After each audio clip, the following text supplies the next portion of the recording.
여유로운 노후를 찾아주신 시청자 여러분, 반갑습니다. 세월이 흐르면 저절로 아물 상처도 있지만 영혼 깊숙이 새겨진 흉터는 평생 희미한 통증으로 남아 우리를 괴롭히곤 합니다. 인생에서 가장 거셌던 폭풍우를 영원히 기억하게 만드는 지워지지 않는 흔적처럼 말이죠. 저는 한때 사랑이 식어버린 결혼이라도 아들에 대한 책임감과 그동안 쌓아온 정으로 지켜낼 수 있다고 믿었습니다. 하지만 그건 저의 어리석은 착각이었습니다. 운명의 그날 밤, 제 광대뼈가 차가운 대리석벽에 부딪히며 쩍하는 소름, 끼치는 소리를 내는 순간 저는 깨달았습니다. 새끼 양의 침묵은 굶주린 늑대를 더욱 사납고 포악하게 만들 뿐이라는 것을요. 남편이라는 이름의 그 남자가 제 머리채를 끌고 어두운 창고에 쳐놓고 문을 잠가버린 바로 그 순간 저는 7살 아들에게 신호를 보냈습니다. 제발 그 사람에게 전화해달라고. 제 목숨을 건 마지막 도박이었습니다. 이 도박이 성공할 수 있을지, 실패한다면 내일 아침 저에게 태양이 다시 떠오를 수 있을지조차 알 수 없었습니다. 왼쪽 뺨에서 시작된 극심한 고통이 관자놀이까지 퍼지면서 귀가 먹먹해졌습니다. 입안 가득 비릿한 피 냄새가 창고의 퀴퀴한 곰팡이 냄새, 녹슨 쇠 냄새와 뒤섞여 숨이 턱 막혔습니다. 저는 안간힘을 쓰며 차가운 시멘트 바닥에 팔꿈치를 대고 몸을 일으키려 했지만 온몸이 부서질 듯 아파 힘이 들어가지 않았습니다. 남편 박민주는 마치 쓰레기 포대를 내던지듯 저를 이곳에 던져 넣었습니다. 핏발이 선 그의 눈은 광기로 가득 차 이성을 완전히 잃은 듯 보였습니다. 그는 철문이 닫히기 직전 이를 갈며 소리쳤습니다. 내까짓 게 뭔지 그 안에서 뼈저리게 생각해봐. 이 쓸모없는 여자야. 넌 그냥 내가 이 집에서 키우는 개나 마찬가지라고. 감히 내 체면을 깎아내릴 생각은 꿈에도 하지마. 쾅하는 소리와 함께 자물쇠가 잠기는 소리가 들리고 그의 발소리가 점점 멀어졌습니다. 칠흑 같은 어둠 속에 저 혼자 남겨졌습니다. 체면이라 저는 씁쓸하게 웃었습니다. 그 웃음 때문에 찢어진 입가가 바늘로 찌르는 듯 아팠습니다. 그가 저에게 무자비한 분노를 쏟아낸 이유는 고작 오늘 저녁 회사 송년회에서 제가 실수로 사장님 사모님의 드레스에 와인을 쏟았기 때문이었습니다. 저는 연신 고개를 숙여 죄송하다고 사과했고 사모님 역시 괜찮다며 손을 내저으셨습니다.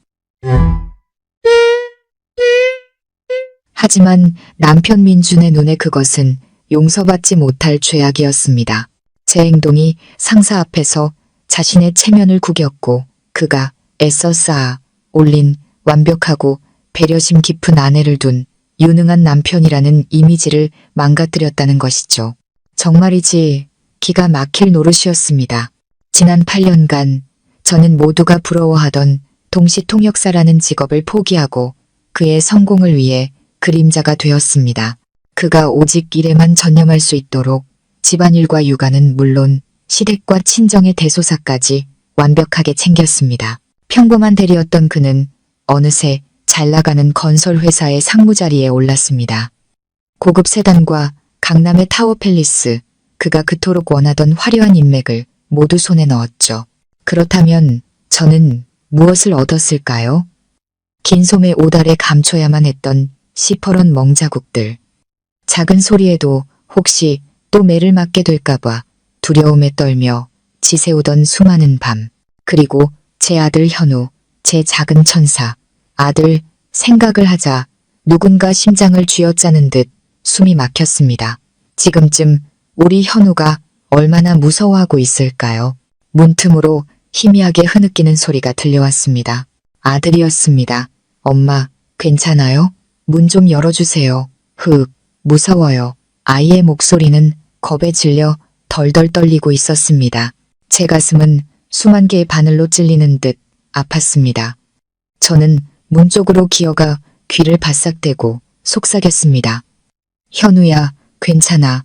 엄마 괜찮아. 울지 말고 방에 올라가서 자. 엄마 신경 쓰지 말고. 고통을 참으며 목소리가 떨리지 않게 하려 했지만 소용없었습니다. 강한 척할수록 눈물만 하염없이 흘러내렸습니다. 그때 밖에서 시어머니의 날카로운 목소리가 들렸습니다. 뭘 잘했다고 울어. 울길. 내 어미가 잘못했으니 아비한테 혼나는 게 당연하지. 여편 내가 남편 말 안 들으면 벌을 받아야 하는 거야. 당장 방으로 안 올라가. 매 맞고 싶어. 현우의 발소리가 점점 멀어졌습니다. 아마도 시어머니에게 끌려간 모양입니다. 다시 끔찍한 정적이 흘렀습니다. 이 집에서 저는 완벽한 외톨이였습니다. 친어머니처럼 따랐던 시어머니는 아들의 폭력을 방관하고 오히려 부추기는 사람이었습니다. 제가 맞을 때마다 시어머니는 늘 똑같은 말을 했습니다. 남편이 화낼 땐 아내가 입을 다무는 법이야. 남자는 집안의 기둥이고 체면을 목숨처럼 생각한다고. 네가 조금만 참으면 집안이 조용하잖니. 단 한 번도 제게 아프냐고 물어본 적이 없었습니다. 오직 자기 아들의 심기를 거스르지 않았는지에만 관심이 있었죠. 저는 참았습니다. 지난 몇 년간 계속 참아왔습니다. 남편의 사업이 잘 풀리기 시작하면서 그가 변해가던 그 순간부터 말입니다. 그는 거칠고 가부장적으로 변해갔고 손찌검과 폭언은 날이 갈수록 심해졌습니다. 저는 아들 때문에 참았습니다. 제 아들이 부서진 가정에서 자라게 하고 싶지 않았습니다. 언젠가는 남편이 자신의 잘못을 깨닫고 예전으로 돌아오리라 희망을 버리지 않았습니다. 하지만 아니었습니다. 저의 인내는 그를 더욱 괴물로 만들 뿐이었습니다. 그리고 오늘 밤 그는 저를 때리는 것을 넘어 이 저택에서 가장 어둡고 더러운 창고에 가두기까지 했습니다. 그가 마지막 선을 넘어버린 것입니다. 더 이상은 견딜 수 없었습니다. 만약 제 스스로를 구하지 않는다면 저는 머지않아 이 집에서 서서히 죽어가게 될 것입니다. 좁은 문틈으로 복도에 희미한 불빛이 새어 들어왔습니다. 그리고 그 불빛 아래 작은 그림자가 살금살금 다시 다가오는 것이 보였습니다. 현우였습니다. 할머니 말을 듣지 않고 저를 걱정해 다시 돌아온 것입니다. 아이는 작은 두 손을 꼭 마주잡고 눈물이 그렁그렁한 동그란 눈으로 철문을 뚫어져라 쳐다보고 있었습니다. 아이는 두려워했지만 더 이상 울지는 않았습니다. 아이는 기다리고 있었습니다. 제게서 무언가를. 그 순간 제 머릿속에 무모한 결심 하나가 번개처럼 스쳤습니다. 이제 때가 되었. 단 한 번도 사용하게 될 줄은 몰랐던 마지막 방법을 쓸 때가. 저는 깊게 숨을 들이마시고 정신을 가다듬었습니다. 저는 현우가 볼 수 있도록 오른손을 문틈 가까이 가져갔습니다. 그리고 두 손가락으로 문을 가볍게 두 번 잠시 멈췄다가 다시 한 번 두드렸습니다. 똑똑똑. 빠르고 짧은 두 번의 노크와 느린 한 번의 노크. 그것은 우리 모자만의 비밀 신호였습니다. 현우는 그 자리에 얼어붙었습니다. 아이는 문틈으로 보이는 제 손을 뚫어져라 쳐다봤습니다. 아이의 눈이 커졌습니다. 믿을 수 없다는 듯이 저는 알 수 있었습니다. 아이가 이해했다는 것을. 비 오는 어느 오후 아들과 함께 스파이 영화를 보다가 장난처럼 가르쳐 주었던 암호. 그때는 그저 놀이였지만 마음 한구석으로는 최악의 날을 대비하고 있었던 겁니다. 현우는 저를 보았습니다. 아이의 눈에는 더 이상 단순한 두려움이 아니었습니다. 이상하리 많지 단호한 결의가 빛나고 있었습니다. 아이는 말없이 고개를 한번 강하게 끄덕이더니 조용히 몸을 돌려 전화기가 있는 거실을 향해 달려갔습니다. 제 심장이 미친 듯이 뛰기 시작했습니다. 과연 성공할 수 있을까? 내 아들이 그 전화번호를 정확히 기억하고 있을까?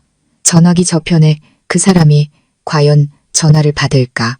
만약 받는다고 해도 제 시간에 와줄 수 있을까?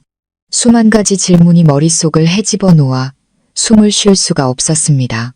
15분. 무슨 일이 생기면 그 사람은 15분 안에 도착할 거라고 아들에게 말해두었습니다. 저는 창고 구석에 웅크리고 앉아 무릎을 감싸 안고 초를 세기 시작했습니다. 5분, 10분.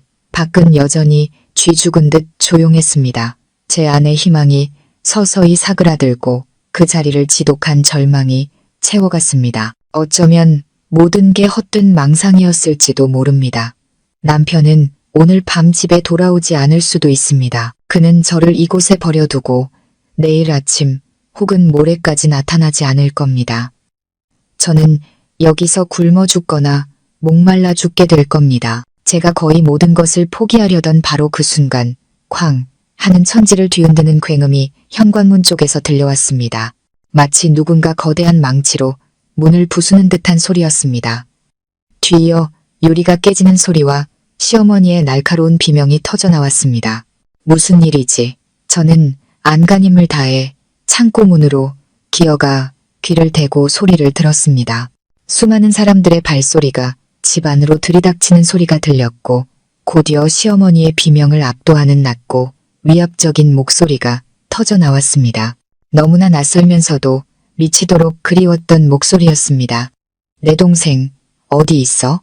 그 우렁찬 외침은 저택의 벽을 울리고 차가운 철문을 뚫고 제 고막에 똑똑히 밝혔습니다.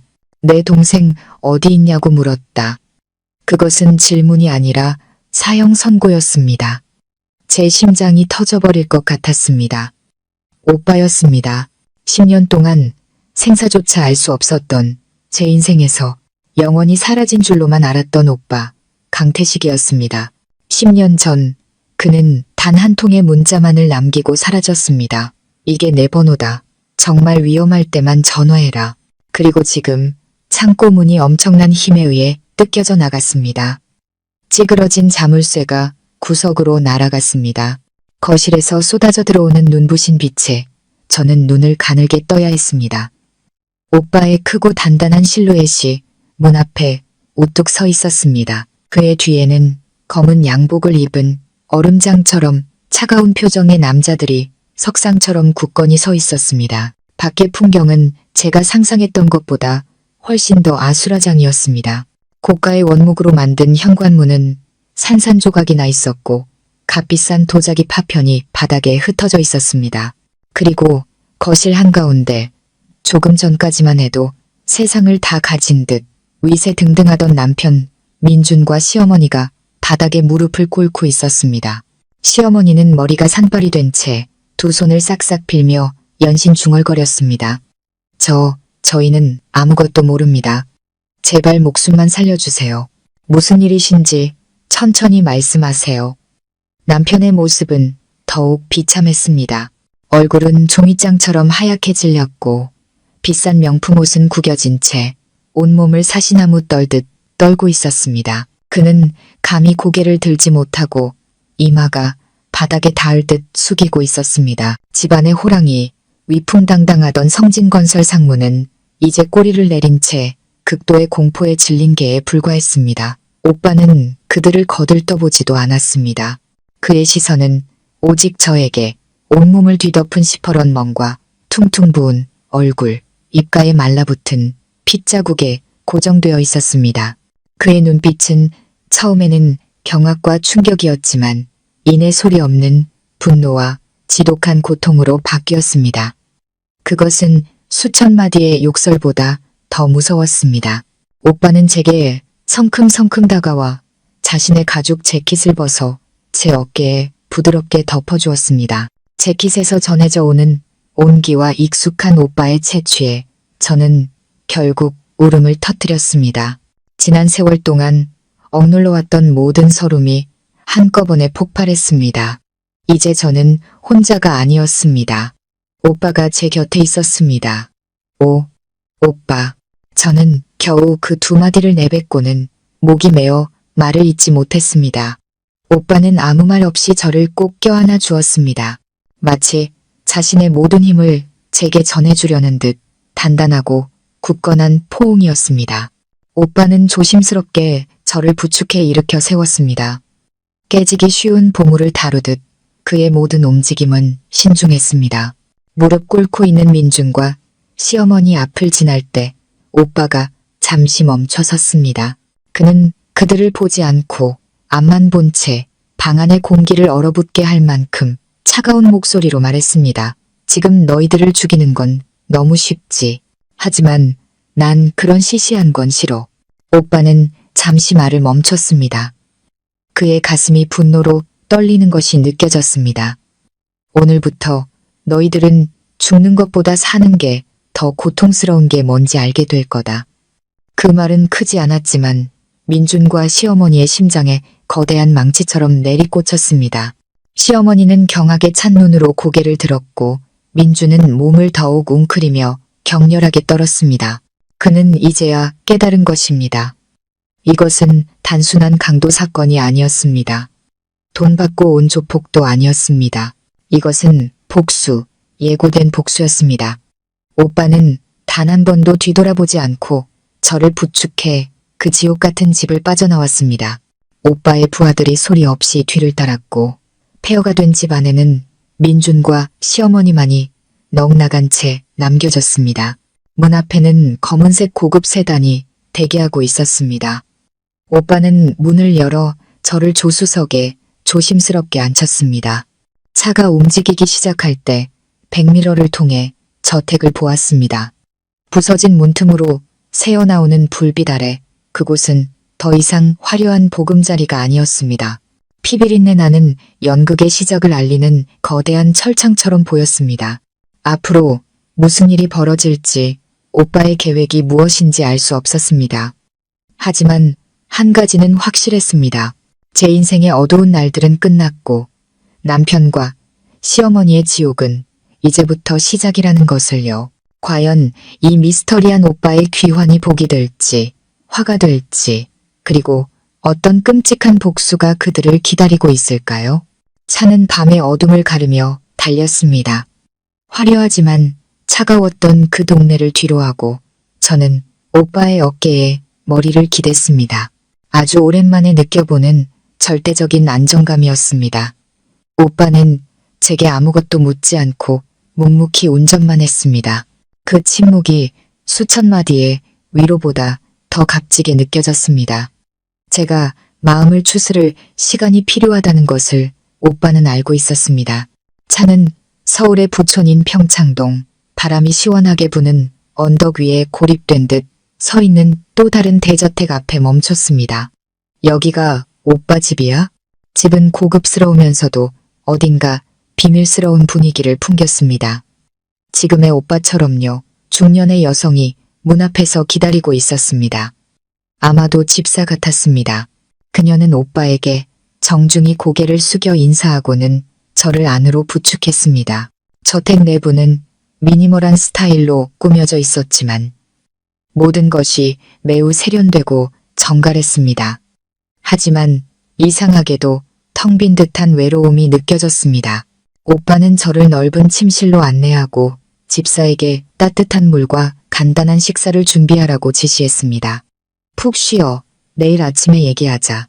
여기선 아무도 널 해칠 수 없어. 오빠는 한결 부드러워진 목소리로 말하고는 저만의 공간을 남겨두고 방을 나갔습니다. 저는 따뜻한 욕조에 몸을 담그고 오늘 밤의 치욕을 씻어내려 애썼습니다. 하지만 몸에 남은 멍자국들은 고통스러운 기억처럼 선명했습니다.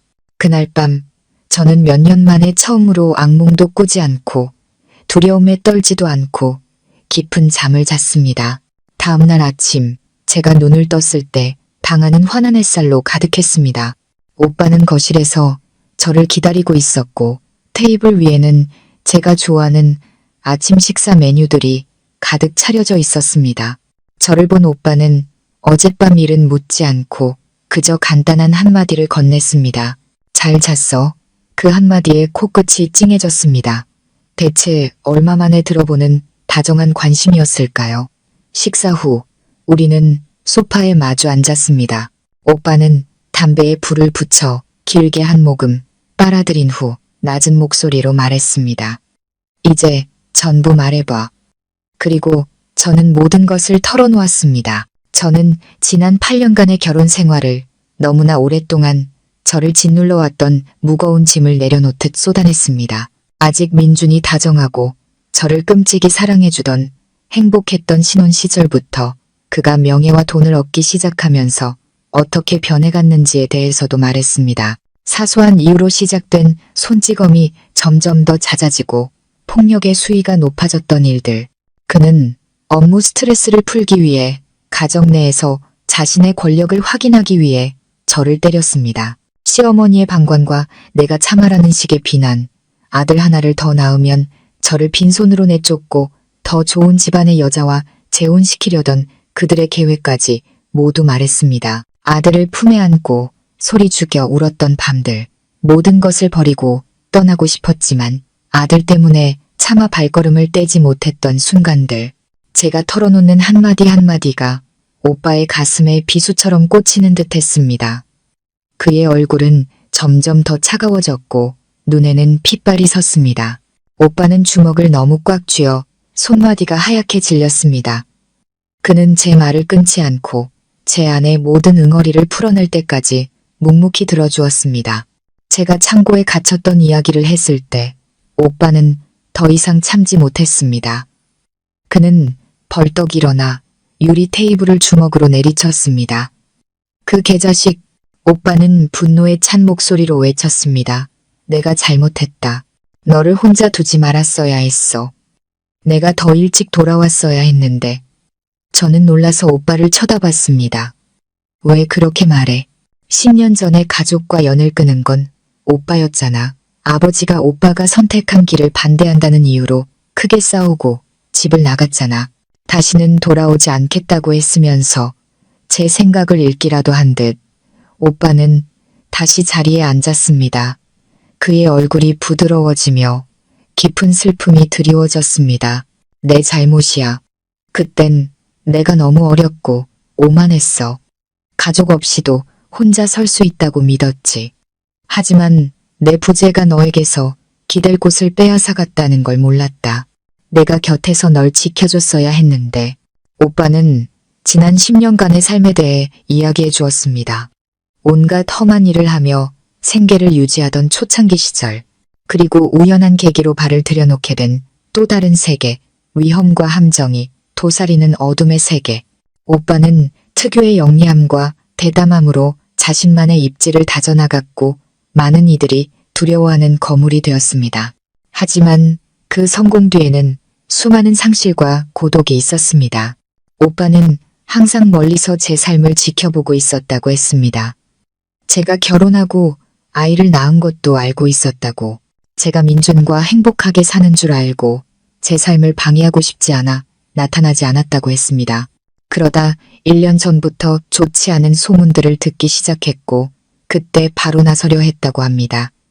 오빠의 목소리는 후회로 가득했습니다. 하지만 두려웠어.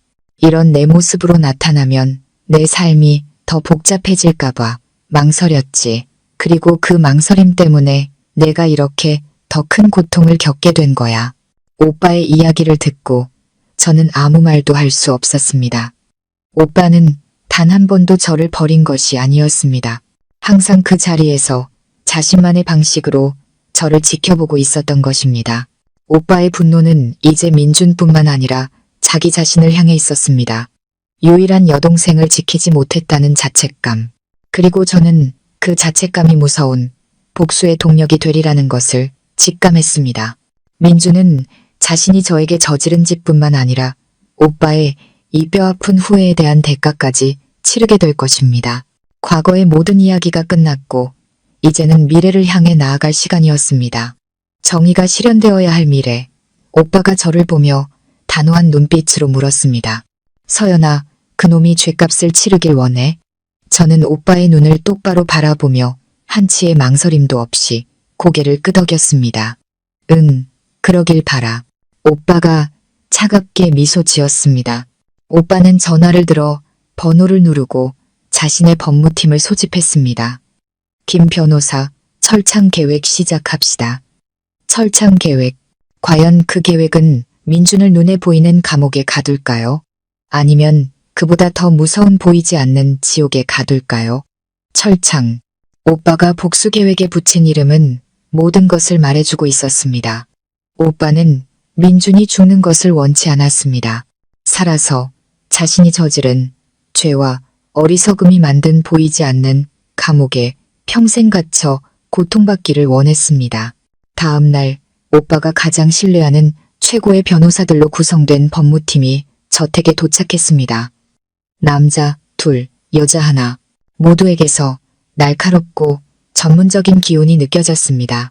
팀장은 김 변호사라는 중년의 남성이었는데 차분한 인상이었지만 눈빛만은 매우 날카로웠습니다. 제게서 모든 이야기를 들은 김 변호사는 조금도 놀란 기색 없이 고개를 끄덕였습니다. 아마도 이런 사건은 익숙하다는 듯이 서연 씨, 그리고 강 대표님. 그는 분석을 시작했습니다. 이 사건은 두 가지 방향으로 동시에 진행할 겁니다. 마치 팬츠의 양날처럼 하나는 공개적으로 다른 하나는 어둠 속에서 상대를 조여 들어갈 겁니다. 오빠는 맞은편에 앉아 팔짱을 낀 채 조용히 고개를 끄덕이며 계속하라는 신호를 보냈습니다. 첫 번째 날은 공개적인 법적 싸움입니다. 김 변호사가 또박또박 말했습니다. 가장 먼저 신뢰할 수 있는 병원에서 서연 씨의 상해 진단서를 발급받아야 합니다.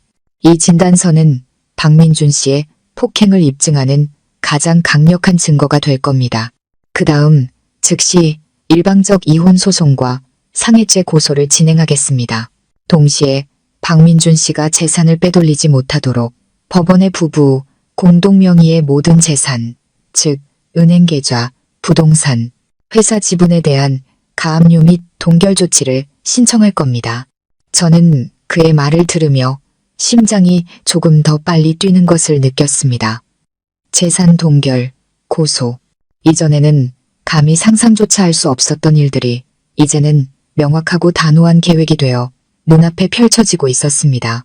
양육권에 관해서는 아버지의 폭행 증거와 아이가 이미 7살이라 자신의 의사를 표현할 수 있다는 점을 고려하면 99% 서연 씨에게 유리합니다. 반드시 현우 군을 데려올 수 있도록 끝까지 싸울 겁니다. 저는 안도의 한숨을 내쉬었습니다. 현우는 제 전부였습니다. 아들만 곁에 있다면 어떤 어려움도 맞설 수 있었습니다. 그건 법적인 부분이고 그때 오빠가 낮은 목소리로 물었습니다. 두 번째 날은 뭐죠? 변호사님, 김 변호사가 희미하게 미소 지었습니다. 두 번째 날은 바로 강 대표님께서 직접 지휘하실 싸움입니다. 법에는 한계가 있습니다. 행위는 처벌할 수 있지만 한 사람의 사업, 명예, 그리고 정신까지 파괴할 수는 없죠. 그건 대표님의 몫입니다. 오빠는 고개를 끄덕였고 그의 눈에 차가운 빛이 스쳤습니다. 오빠는 제게로 고개를 돌렸습니다. 서연아, 내 허락이 필요해. 이 싸움은 자비가 없을 거다.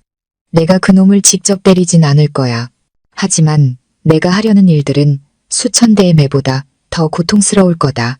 그놈이 자랑스러워하는 모든 것, 사업, 돈, 그리고 남자의 자존심까지 전부 박살낼 거야. 그래도 괜찮겠어? 저는 오빠의 눈을 보았습니다. 그 안에는 분노뿐만 아니라 저를 향한 깊은 안타까움이 담겨 있었습니다. 저는 오빠가 이 모든 것을 저를 위해 한다는 것을 알았습니다. 저는 충분히 참았습니다. 이제 악인이 대가를 치를 시간이었습니다. 괜찮아. 저는 단호하게 대답했습니다. 회의는 끝났고 철창 계획은 공식적으로 시작되었습니다. 그날 오후 저는 국제병원으로 가서 상해 진단을 받았습니다. 나이 지긋한 의사 선생님은 제 몸을 살핀 후 고개를 저으며 한숨을 쉬었습니다. 진단 결과는 다발성 타박상 및 좌측, 광대뼈, 실금, 전치, 사주, 형사, 고소가 충분히 가능한 상해 등급이었습니다. 진단서를 손에 쥐었을 때 저는 더 이상 고통을 느끼지 않았습니다. 대신 이상한 해방감이 들었습니다. 이것은 지난 수년간 제가 겪어온 치욕의 증거였습니다. 그동안 오빠 역시 움직이기 시작했습니다. 그는 가장 신임하는 부하인 최 실장에게 전화했습니다. 최 실장, 성진건설 박민준에 대한 모든 정보를 샅샅이 조사해 현재 진행 중인 프로젝트, 협력업체, 자금 상황, 은행 대출 내역까지 하나도 빠짐없이 특히 더 팰리스 프로젝트를 집중적으로 파봐.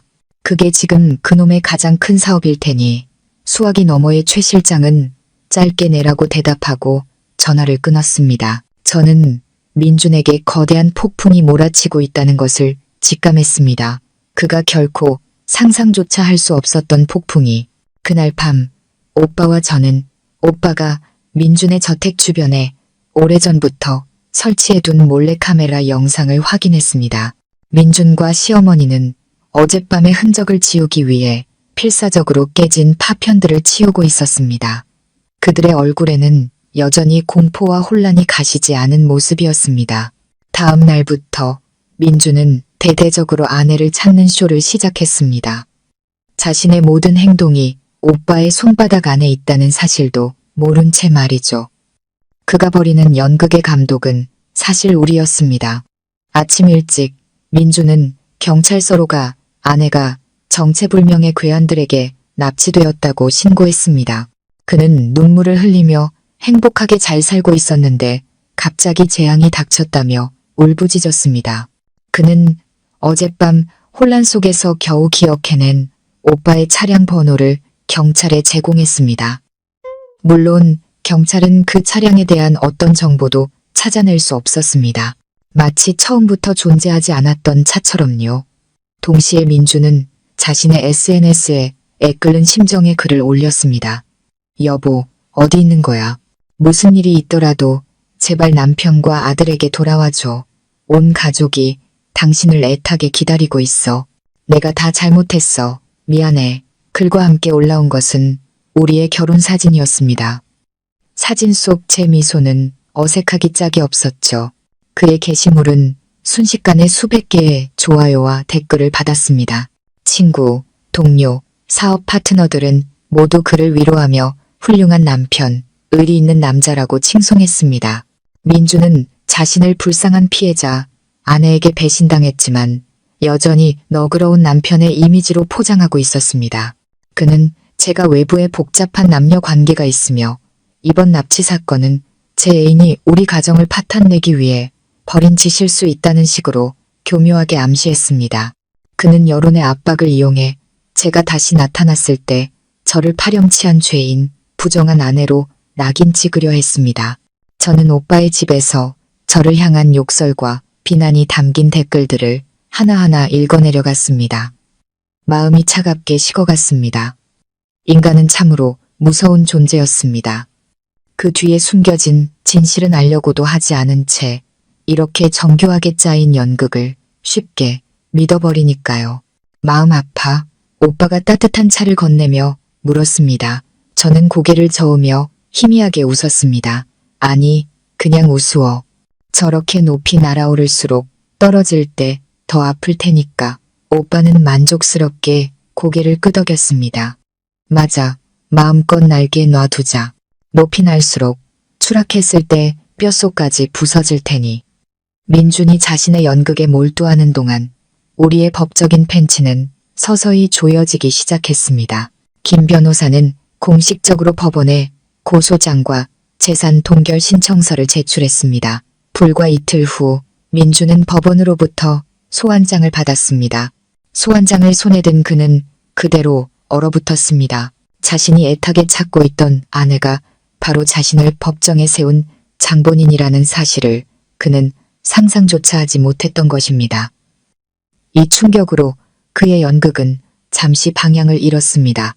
그는 서둘러 아내를 찾는 게시물을 삭제했고 그 대신 의심스러운 침묵을 지켰습니다. 그는 국내 최고의 로펌들을 찾아다니며 반격할 방법을 모색하기 시작했습니다. 이것이 더 이상 단순한 가정 불화가 아니라 자신의 모든 것을 잃을 수도 있는 생존 싸움이라는 것을 깨달은 것입니다. 그날 밤 민준의 집에 설치된 몰래카메라에 그와 시어머니가 격렬하게 다투는 장면이 포착되었습니다. 시어머니가 소리쳤습니다. 거봐, 내가 뭘 했어. 배운 년들은 다루기 힘들다고 했지. 왜 애를 때려가지고 일을 이 지경으로 만들어. 이제 어쩔 거야. 이혼하자고 재산 나누자고 하잖아. 내 회사, 이 집, 전현한테 반이나 떼줘야 할 판이라고. 민준도 지지 않고 소리쳤습니다. 어머니가 뭘 아세요. 제가 안 잡으면 머리 꼭대기에 기어오를 년이에요. 감히 날 고소해 내 체면을 구겨? 본때를 보여줘야죠. 절대 이혼 안 해줘요. 단 한 푼도 못 줘. 제가 전현을 사회에서 매장시켜버릴 겁니다. 무릎 꿇고 용서를 빌게 만들 거라고요. 그들의 대화는 우리에게 모든 것을 명확히 보여주었습니다. 그들에게는 일말의 후회도 없었습니다. 오직 자신들의 재산을 잃을지도 모른다는 두려움과 반격에 대한 분노뿐이었습니다. 부부의 정, 인간적인 도리 따위는 처음부터 존재하지 않았던 겁니다. 그때 오빠의 부하 최 실장에게서 전화가 왔습니다. 대표님, 재미있는 정보를 찾아냈습니다. 박민준에게 내연녀가 있습니다. 개인 비서더군요. 회사 돈으로 고급 오피스텔과 외제차를 사줬습니다. 오빠는 입꼬리를 올리며 웃었습니다. 잘했어. 그 여자 계속 예의주시해. 조만간 쓸모가 있을 테니 모든 것이 계획대로 진행되고 있었습니다. 민주는 여전히 우리가 만들어 놓은 철창 안에서 허우적대며 자신이 상황을 통제할 수 있다고 착각하고 있었습니다.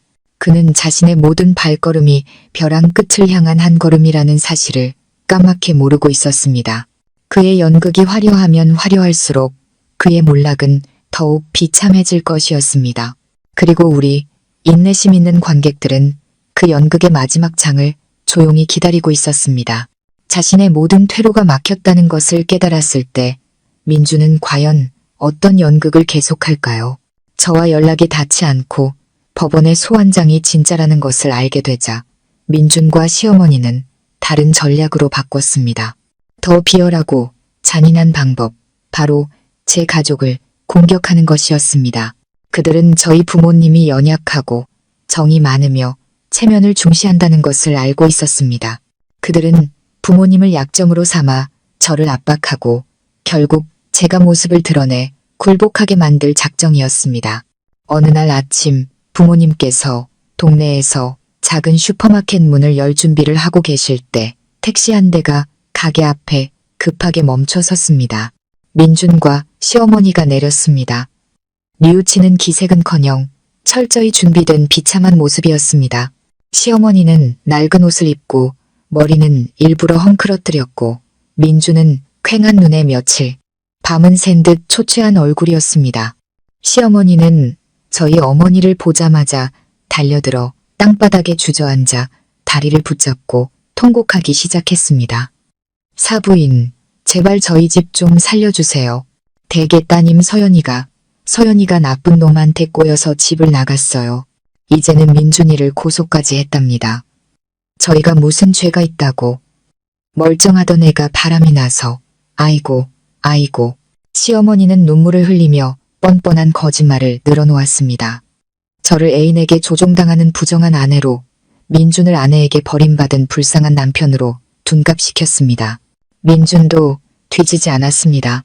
그는 옆에 서서 눈물을 글썽이며 떨리는 목소리로 말했습니다. 아버님, 어머님, 제발 서연이 좀 설득해 주세요. 제가 다 잘못했습니다. 제발 돌아오게만 해주세요. 전 서연이 없으면 못 살아요. 현우가 밤마다 엄마 찾으면서 우는걸요. 그들의 연기는 실로 완벽했습니다. 구경하던 동네 사람들이 수근거리기 시작했습니다. 그들의 눈초리는 저희 부모님을 향한 동정과 질책으로 가득했습니다. 자식 교육을 어떻게 시킨 거야? 남편이 저렇게 훌륭한데. 그 말들은 보이지 않는 칼이 되어 저희 부모님의 가슴에 밝혔습니다. 어머니는 분노로 몸을 떨었지만 애써 평정을 유지하셨고 아버지는 얼굴이 굳은 채 침묵을 지키셨습니다. 딸을 믿고 맡겼던 가족이 이렇게까지 파렴치하고 비열할 줄은 상상도 못하셨던 겁니다. 하지만 그들은 오빠의 철저한 준비를 너무 얕봤습니다. 오빠는 이 모든 수를 예상하고 있었습니다. 제가 오빠 집에 온 첫날부터 오빠는 믿음직한 부하 남녀 한 쌍을 신혼부부로 위장시켜 저희 부모님 집 바로 맞은편 집을 빌리게 했습니다. 그들의 임무는 24시간 부모님을 보호하고 모든 비상 상황을 기록하는 것이었습니다. 민준 모자가 나타나자마자 세댁은 즉시 휴대폰 카메라를 켜 그들의 쇼를 구석에서 전부 녹화하기 시작했습니다. 동시에 새 신랑이 인파 속으로 끼어들며 큰 소리로 말했습니다. 아니, 아침부터 무슨 소란들이에요? 이댁 어르신들, 이 동네에서 착하고 점잖기로 소문난 분들인데 왜 남의 집 앞에서 행패를 부리십니까? 저희 가족과 친하게 지내던 몇몇 이웃들도 거들었습니다. 맞아요. 이 댁분들 법 없이도 사실 분들이에요. 남의 집이래 다들 왜 이래요? 상황이 불리해지자 시어머니는 더 큰 소리로 울부짖으며 동정심을 유발하려 했습니다. 여러분은 몰라요. 우리 며느리가 돈맛을 알더니 가난한 시댁을 무시하고 밖에서 조폭 같은 놈이랑 바람이 났다고요.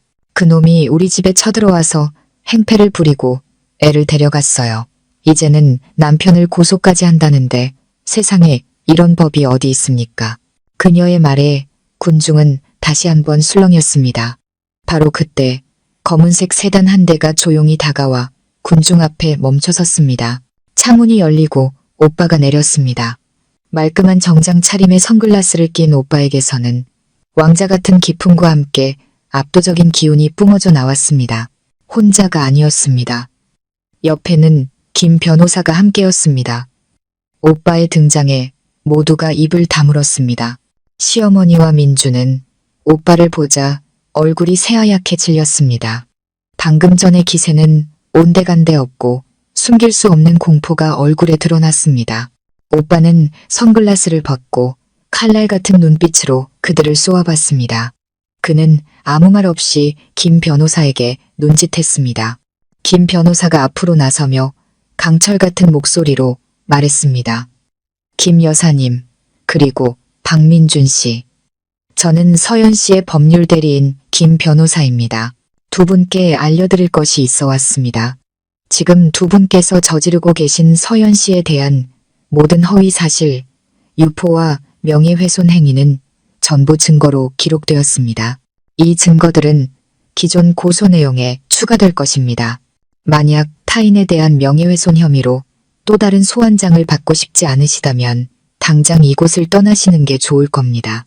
말을 마친 김 변호사는 새 댁의 휴대폰을 들어 올렸습니다.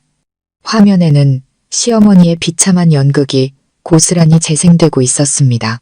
모자는 그대로 얼어붙었습니다. 자신들이 파남정에 자신들이 빠지게 될 줄은 꿈에도 몰랐던 것입니다. 동네 사람들 앞에서 모든 것이 탄로나자 그들은 더 이상 버틸 면목이 없었습니다. 시어머니는 알아들을 수 없는 욕설을 중얼거리더니 민준의 부축을 받으며 이웃들의 수군거림과 경멸의 눈초리를 뒤로 한 채 허둥지둥 택시를 타고 도망쳤습니다. 그들이 애써 일으키려던 여론의 폭풍은 오빠가 세운 견고한 강철벽 앞에 무력하게 진압되었습니다. 연극은 막을 내렸지만 전쟁은 아직 끝나지 않았습니다. 민주는 쉽게 포기할 놈이 아니었습니다. 그리고 오빠는 그것을 알고 있었습니다. 궁지에 몰린 짐승은 더욱 위험해지는 법. 그리고 그 짐승, 민주는 이제 막 첫 번째 고문을 받게 될 참이었습니다. 부모님 집 앞에서 벌인 연극이 처참하게 실패한 후 민준과 시어머니는 한동안 조용했습니다. 아마도 오빠라는 거대한 배경 앞에서는 공개적인 쇼가 통하지 않는다는 것을 깨달았을 겁니다. 민주는 법적 싸움에 집중하기 시작했습니다. 그는 이혼 및 재산분할 소송 전문으로 유명한 변호사를 고용해 법정에서의 긴 싸움을 준비했습니다.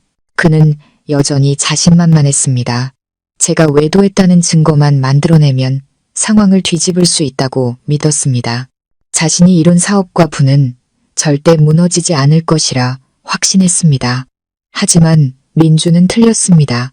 그가 법적인 팬치에 정신이 팔린 사이 오빠의 어둠 속 팬치가 느리고 잔인하게 조여오고 있었습니다.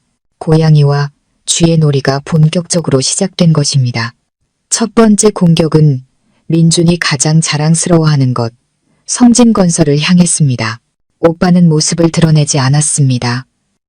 유령처럼 뒤에서 모든 것을 조종했습니다. 먼저 민준의 오랜 사업 파트너이자 절친한 형님이었던 국내 최대 건자재 회사 대표가 갑자기 전화를 걸어 더 팰리스 프로젝트에 납품하기로 한 수십억 원짜리 철근 계약을 취소했습니다. 그가 된 이유는 애매모호했습니다. 미안하네, 박상무. 우리 쪽에 갑자기 물량 확보에 문제가 생겨서 말이야. 도저히 납기일을 맞출 수가 없게 됐네. 다른 업체를 알아보게. 민주는 그대로 얼어붙었습니다. 이미 계약까지 끝내고 납품 날짜만 기다리던 계약이었습니다. 이 시점에서의 계약 파기는 프로젝트의 심장에 칼을 꽂는 것과 같았습니다. 철근이 없으면 모든 공사가 중단되고 손해는 걷잡을 수 없이 불어날 것이었습니다. 민주는 미친 듯이 다른 공급업체에 전화를 돌렸지만 돌아오는 대답은 모두 거절이었습니다. 재고가 없다, 가격 변동이 심해, 견적을 낼 수 없다 등 이유는 제각각이었습니다. 단 하루아침에 성진건설에 공급될 모든 철근이 대한민국에서 증발해버린 것 같았습니다. 민주는 원인을 찾기 위해 혈안이 되었습니다. 그는 몰랐습니다. 바로 전날 밤 오빠가 그 건자재 회사 대표와 조용한 저녁 식사를 했다는 사실을. 오빠는 협박도 강요도 하지 않았습니다. 그저 서류 봉투 하나를 테이블 위에 올려놓았을 뿐입니다. 그 안에는 그 대표의 탈세와 과거 일부 공사에서의 불량 자재 사용 증거가 담겨 있었습니다. 오빠는 조용히 말했습니다. 제가 사장님을 어렵게 만들고 싶진 않습니다. 하지만 제 동생이 억울한 일을 당하는 건 볼 수가 없군요. 현명한 분이시니 어떻게 해야 할지 아실 거라 믿습니다. 대표는 식은땀을 흘렸고 다음날 민준과의 계약은 휴지 조각이 되었습니다. 그것으로 끝나지 않았습니다. 민준의 악몽은 계속되었습니다. 더 팰리스 프로젝트의 주거래 은행인 VCB은행에서 갑자기 프로젝트 전체에 대한 재심사를 요구하며 추가 대출을 잠정 중단한다는 통보를 보내왔습니다. 그들이 내세운 이유는 프로젝트의 설계 및 시공 품질에 심각한 결함이 있다는 익명의 제보가 접수되었다는 것이었습니다. 민주는 불 위에 앉은 심정이었습니다. 이 대출은 회사의 생명줄이었습니다. 대출이 막히면 직원들 월급도 하청업체 대금도 지불할 수 없었습니다. 부도의 위기가 눈앞에 아른거렸습니다. 그는 몰랐습니다. 그의 대출 서류를 직접 처리하는 VCB 은행 지점장에게 오빠의 부하들이 관리하는 불법 도박장에서 거액의 빚을 진 아들이 있었다는 사실을. 오빠는 지점장이 아들의 빚을 해결하도록 도와주었고 그 대가로 지점장은 아주 작은 부탁 하나만 들어주면 되었습니다. 성진건설의 서류를 조금 더 꼼꼼하게 재검토하는 것. 회사는 흔들리기 시작했고 주주들은 불안해했습니다. 회사 내부는 술렁였고 건설업계에서 민준의 평판은 바닥으로 곤두박질 쳤습니다. 모두가 부러워하던 젊고 유능한 상무에서 하루아침에 침몰 위기에 놓인 배의 선장이 된 것입니다. 민준은 무슨 일이 벌어지고 있는지 이해할 수 없었습니다. 그저 보이지 않는 거대한 손이 자신의 목을 조르고 자신이 애써 쌓아 올린 모든 것을 파괴하고 있다는 느낌만 받을 뿐이었습니다. 그는 신경질적이고 의심 많게 변해 주변의 모든 직원에게 화풀이를 했습니다. 그는 바싹 말라갔고 눈에는 항상 피로와 불안이 가득했습니다. 저는 오빠를 통해 이 모든 상황을 전해 들었습니다. 마음속 깊은 곳에서 통쾌함이 느껴졌습니다. 이것은 시작에 불과했습니다. 경제적인 타격일 뿐 그가 앞으로 겪게 될 고통은 상상 이상일 것이었습니다. 그는 한때 저의 커리어와 자유 그리고 존엄성까지 빼앗아갔습니다. 이제 오빠가 저를 대신해 그 모든 것을 가장 느리고 고통스러운 방식으로 되찾아오고 있었습니다. 경제적인 타격은 민준을 휘청이게 했지만 그것이 가장 무서운 것은 아니었습니다. 고양이는 여전히 쥐를 희롱하고 있었고 이제 심리를 직접 공격하는 새로운 발톱을 드러낼 참이었습니다. 민준의 삶을 현실의 지옥으로 만들 발톱을. 연이은 재정적 충격에 민준은 완전히 방향을 잃고 혼란에 빠졌습니다. 회사는 부도 직전이었고 파트너들은 등을 돌렸으며 은행은 목을 조여왔습니다. 그는 술에 빠져 살았고 매일같이 만취 상태로 집에 돌아와 집기를 부수며 분노를 터뜨렸습니다. 시어머니도 마찬가지였습니다. 동네 사람들 앞에서 망신을 당한 이후 그녀는 집 안에만 틀어박혀 저를 요물, 재앙의 근원이라며 저주를 퍼부었습니다. 그들은 팽팽한 긴장과 어둠 속에서 살아가고 있었습니다. 그것이 앞으로 닥쳐올 끔찍한 날들의 서막에 불과하다는 사실도 모른 채 오빠는 폭력을 쓰지 않겠다고 했습니다. 대신 공포를 이용해 민준을 파괴하겠다고 했죠. 그리고 그는 약속을 지켰습니다. 민준의 심리적 악몽은 아주 사소한 일에서부터 시작되었습니다. 어느 날 아침 회사에 출근한 그는 자신의 책상 위 더 팰리스 프로젝트 서류 뭉치 위에 죽은 쥐 한 마리가 가지런히 놓여 있는 것을 발견했습니다. 그는 비명을 지르며 경비원을 불렀지만 아무도 쥐가 어디서 나타났는지 알지 못했습니다. 사무실 문은 잠겨 있었고 외부 침입의 흔적은 없었습니다. 회사 직원들이 수군거리기 시작했습니다. 어떤 이는 이것이 회사가 망할 징조, 불길한 징조라고 말했습니다. 민주는 그저 우연일 뿐이라고 애써 자신을 진정시켰습니다. 하지만 기이한 일들은 계속해서 일어났습니다. 그가 자신의 얼굴처럼 아끼던 고급 벤츠, 승용차에 이해할 수 없는 문제들이 발생하기 시작했습니다. 도로를 달리던 중 갑자기 타이어 바람이 빠져 확인해 보니 일반적인 펑크와는 다른 아주 작지만 날카로운 칼자국이나 있었습니다. 또 어떤 날은 차의 모든 전기 시스템이 마비되어 견인차를 불러야 했습니다. 정비소에서도 원인을 찾지 못했습니다. 누군가 아주 전문적인 기술로 배선 시스템을 건드린 것 같다고만 했습니다. 공포가 민준의 마음속을 파고들기 시작했습니다. 그는 누군가 자신을 감시하고 있다는 느낌에 사로잡혔습니다. 어딜 가든 등 뒤에서 차가운 시선이 느껴졌습니다. 그는 집 주변에 CCTV를 추가로 설치했지만 기괴한 일들은 멈추지 않았습니다. 정점은 한밤중의 전화였습니다. 그의 집 전화벨이 정확히 새벽 2시에 울렸습니다. 민준이 수화기를 들면 저편은 완벽한 침묵이었습니다. 오직 차갑고 소름 끼치는 규칙적인 숨소리만 들려왔습니다. 그는 전화기에 대고 소리를 지르고 욕설을 퍼부었지만 돌아오는 것은 그 무서운 침묵뿐이었습니다. 그런 전화는 거의 매일 밤 계속되었고 그의 정신과 체력을 완전히 갉아먹었습니다. 민주는 더 이상 혼자 잠들지 못했습니다. 그는 편집증에 걸린 사람처럼 작은 소리에도 깜짝깜짝 놀라게 되었습니다. 그는 경쟁사부터 사업상의 원수, 심지어 가장 가까운 직원들까지 모든 사람을 의심했습니다. 그는 문제가 있다고 생각되는 직원들을 무더기로 해고했고 회사는 더욱 혼란에 빠졌습니다. 시어머니는 아들이 점점 더 초췌해지고 공황 상태에 빠지는 것을 보며 덩달아 공포에 질렸습니다. 그녀는 더 이상 저주를 퍼붓지 못하고 대신 액땜을 한다며 온갖 절과 용하다는 무당집을 찾아다녔습니다. 집에 귀신이 붙었다, 누군가 구슬했다고 믿었습니다. 그녀는 무당을 집으로 불러 구판을 벌였지만 아무것도 변하지 않았습니다.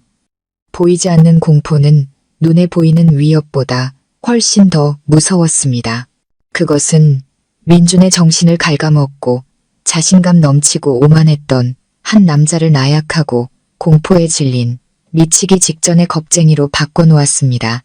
저는 오빠의 부하들이 보내온 영상과 녹음 파일을 통해 이 모든 것을 지켜보았습니다. 민준의 비참한 모습을 보며 저는 더 이상 증오를 느끼지 않았습니다. 대신 혐오스러운 연민이 느껴졌습니다. 그는 한때 폭력으로 저를 통제하고 공포에 떨게 했습니다. 이제 그 자신이 다른 누군가가 만들어낸 공포의 늪에 빠져 허우적대고 있었습니다. 이것이 바로 인과응보였습니다. 오빠는 제 옆에서 아무런 표정 없이 말했습니다. 궁지에 몰려 이성을 잃은 짐승은 주변의 모든 것을 물어뜯기 시작하지. 가장 가까운 존재까지도 오빠의 말은 맞았습니다. 공황과 절망 속에서 민주는 자신의 내연녀에게 분노를 터뜨리기 시작했습니다. 그의 비서, 유미, 그녀는 가장 약한 고리이자 오빠의 체스판 위에 놓인 다음 말이었습니다. 민주는 유미가 자신을 배신하고 회사의 비밀을 경쟁사에 넘겼다고 의심했습니다. 그는 그녀에게 욕설을 퍼붓고 심지어 손찌검까지 하기 시작했습니다. 그는 자신의 행동 하나하나가 내연녀를 우리 쪽으로 밀어내고 있다는 사실을 몰랐습니다. 그의 동맹이었던 그녀는 이제 곧 그의 심장을 겨누는 가장 위험한 무기가 될 참이었습니다. 쥐를 희롱하는 놀이는 계속되었고 미쳐 날뛰는 쥐는 이제 스스로 덫을 향해 달려가고 있었습니다. 젊고 아름다운 비서이자 민준의 비밀 연인이었던 유미는 인생 최고의 나날을 보내고 있었습니다. 강남의 고급 오피스텔, 최신형 외제차, 그리고 두둑한 은행 잔고. 모든 것이 민준이 제공한 것이었습니다. 그녀는 자신이 기댈 큰 나무를 찾았다고 생각했습니다. 머지않아 제자리를 차지하고 성진건설의 안주인이 될 수 있을 것이라고 믿었습니다. 하지만 그녀의 장밋빛 꿈은 민준에게 폭풍이 닥치면서 산산조각 났습니다. 회사가 어려워지자 민준은 예전처럼 관대하지 않았습니다. 그는 유미에게 매달 주던 생활비를 줄였습니다. 설상가상으로 공황과 의심에 빠진 그는 유미를 자신의 분노를 쏟아내는 쓰레기통으로 여기기 시작했습니다. 예전에 저에게 퍼부었던 욕설, 따귀, 폭행이 이제는 그녀에게로 향했습니다. 공주처럼 떠받들어지던 유미는 하루아침에 노예나 다름없는 신세가 되었습니다. 그녀는 두려웠지만 민준을 떠나지도 못했습니다.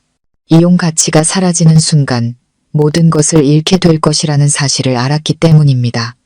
그녀는 진퇴양난의 상황에 빠졌고 바로 그때 오빠의 사람들이 움직였습니다.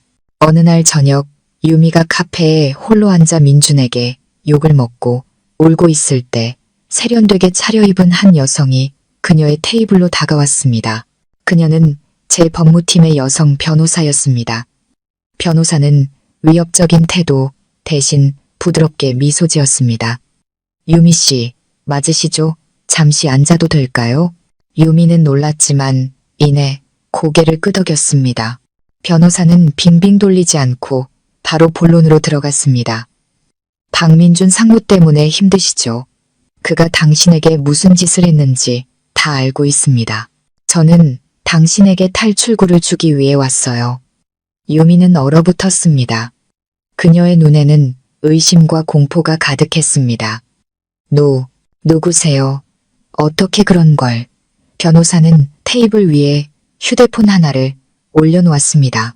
화면에는 민준이 회사 주차장에서 유미의 뺨을 때리는 짧은 영상이 재생되고 있었습니다. 유미의 얼굴이 새하얗게 질렸습니다. 그들이 어떻게 이 영상을, 우리가 누군지는 중요하지 않아요.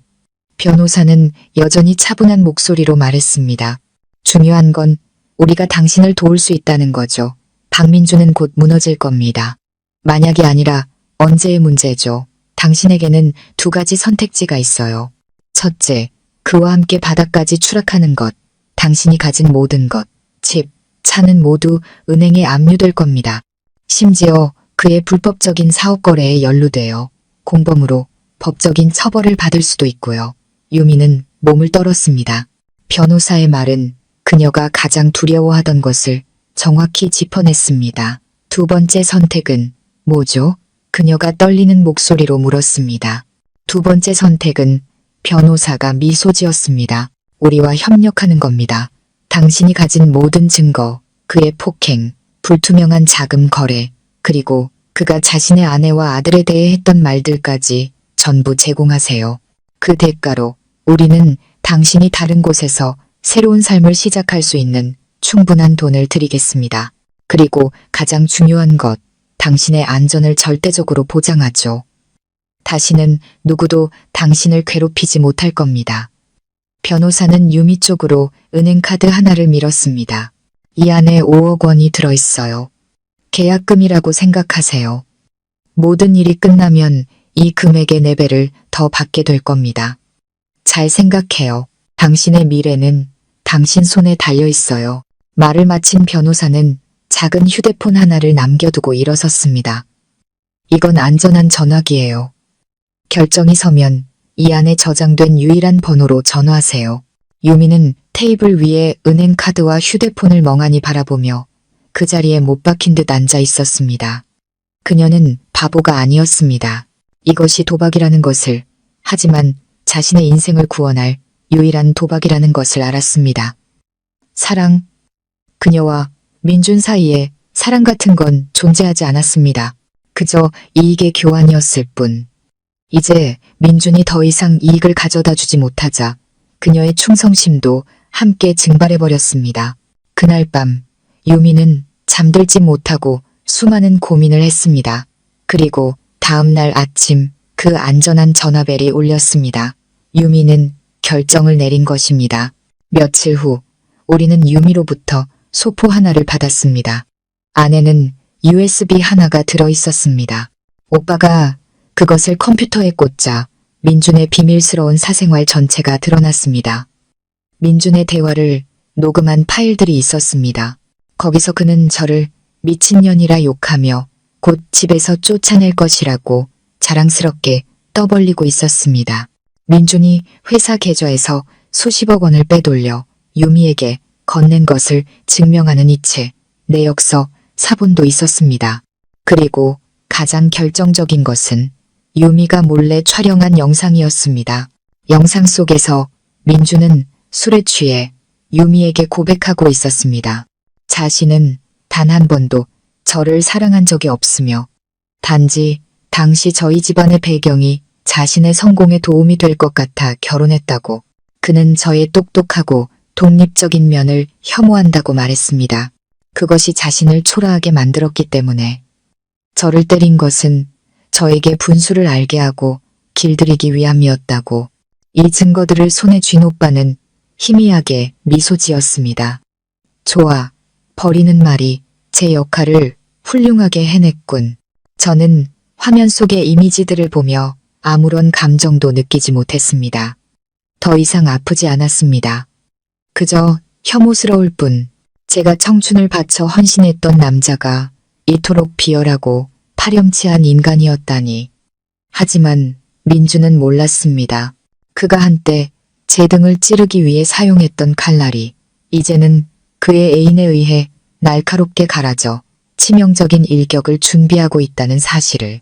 그물은 쳐졌고 사냥감은 희롱당하는 것을 넘어 이제 자신의 동족에 의해 덫으로 내몰리고 있었습니다. 유미로부터 결정적인 증거들을 확보한 후 오빠는 이제 마지막 일격을 가할 때가 되었다고 판단했습니다. 민주는 이 시점에서 거의 폐인이 되어 있었습니다. 회사는 부도 직전이었고 자신은 귀신에 씌인 듯한 공포 속에서 살고 있었습니다. 그는 이성과 냉정함을 모두 잃었습니다. 그가 스스로 모든 죄를 실토하게 만들기에 완벽한 타이밍이었습니다. 계획은 매우 정교하게 실행되었습니다. 오빠의 부하들이 사이버 보안 회사 직원으로 위장해 민준에게 접근했습니다. 그들은 성진건설이 겪고 있는 문제에 대해 들었으며 배후에서 이 모든 것을 조종하는 자를 찾아줄 수 있다고 말했습니다. 공황 상태에 빠져 있던 민준은 지푸라기라도 잡는 심정으로 일말의 의심도 없이 즉시 동의했습니다. 바로 다음 날 전문가팀 이민준의 사무실과 집을 방문해 감시 시스템을 점검하고 새로운 보안 시스템을 설치해 주었습니다. 실제로는 그 누구도 상상할 수 없는 위치에 최첨단 도청 장치와 초소형 카메라들을 비밀리에 설치한 것이었습니다.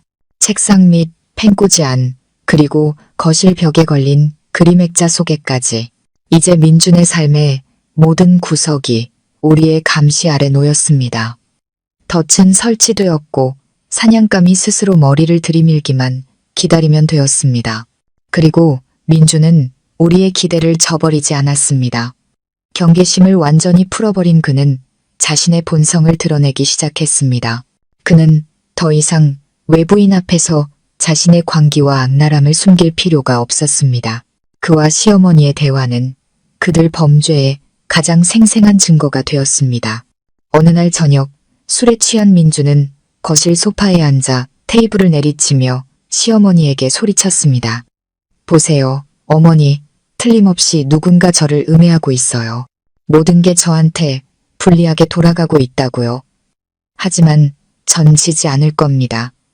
이미 다 준비해놨어요. 사람 시켜서 서연이 그년이 다른 놈이랑 붙어먹는 사진 몇 장 만들어놨어요. 법정에서 터뜨릴 겁니다.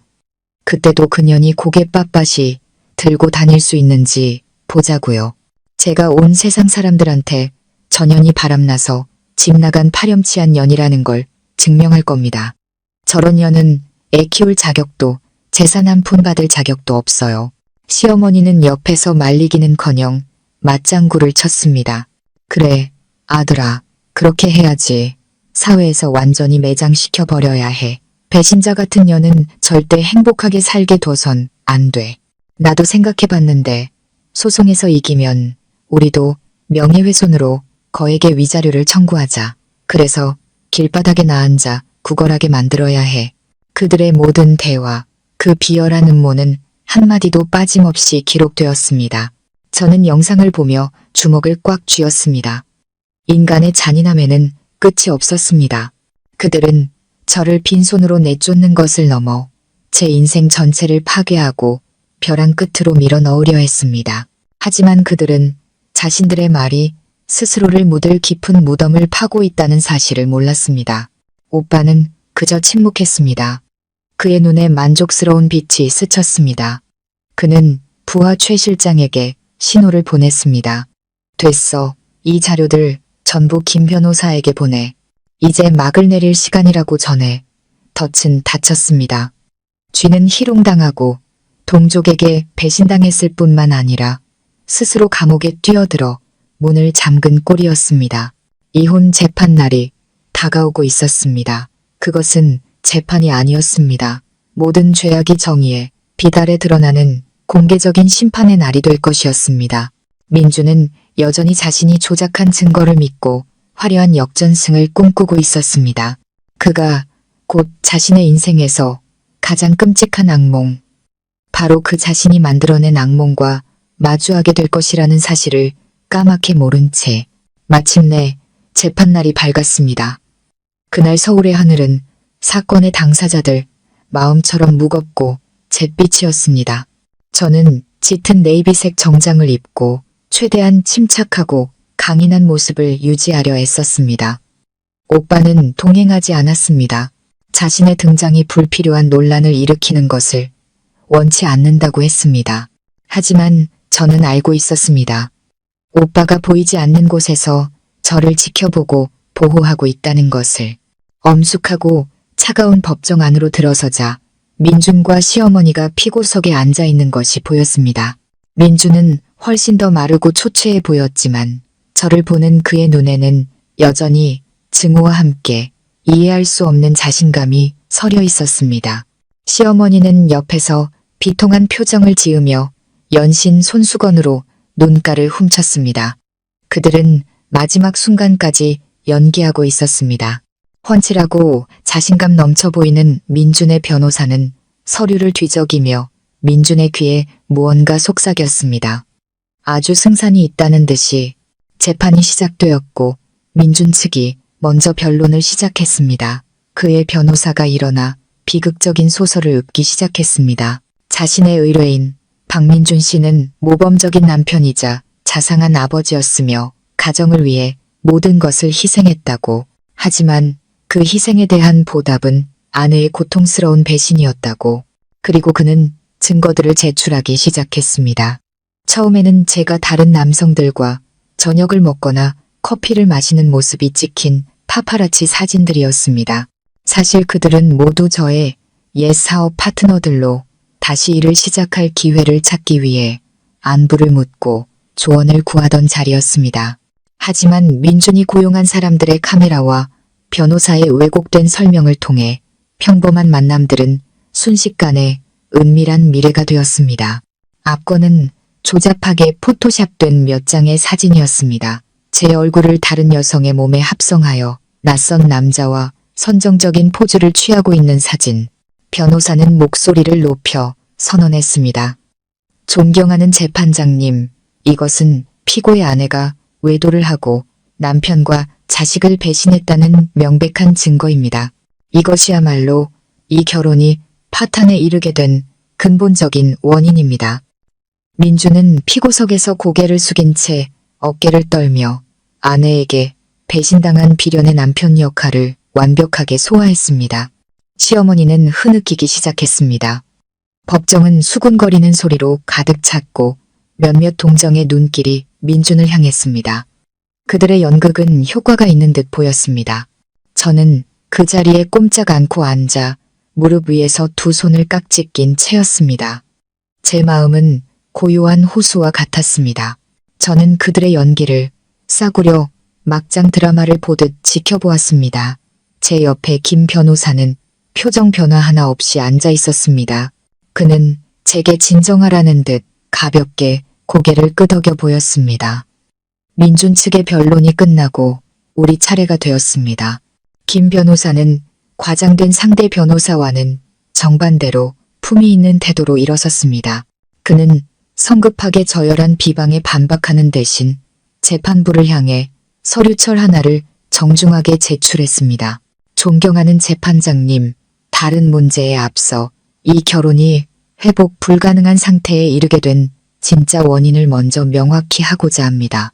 그는 헛기침을 한 번 하고는 단호한 목소리로 말을 이었습니다. 그 원인은 바로 가정폭력입니다. 그는 제 상해 진단서를 법정에 제출했습니다. 상해 등급 4주. 법정은 다시 한번 술렁였습니다. 재판장은 진단서를 살펴본 후 얼굴이 엄격하게 굳어졌습니다. 그는 민준을 신문하는 듯한 눈빛으로 쳐다봤습니다. 민준의 변호사가 즉시 일어나 반박했습니다. 존경하는 재판장님, 이것은 명백한 무고입니다. 이 상처들은 원고가 스스로 자해를 했거나 혹은 넘어져서 생겼을 수도 있습니다. 제 의뢰인이 폭력을 행사했다는 증거는 어디에도 없습니다. 민준도 억울하다는 표정으로 고개를 연신 끄덕였습니다. 저는 아내를 때린 적이 없습니다. 재판장님, 저는 아내를 무척 사랑합니다. 김 변호사가 희미하게 미소 지었습니다. 그러십니까? 그렇다면 다음 증거들을 함께 보시죠. 그는 법원 서기에게 신호를 보냈습니다.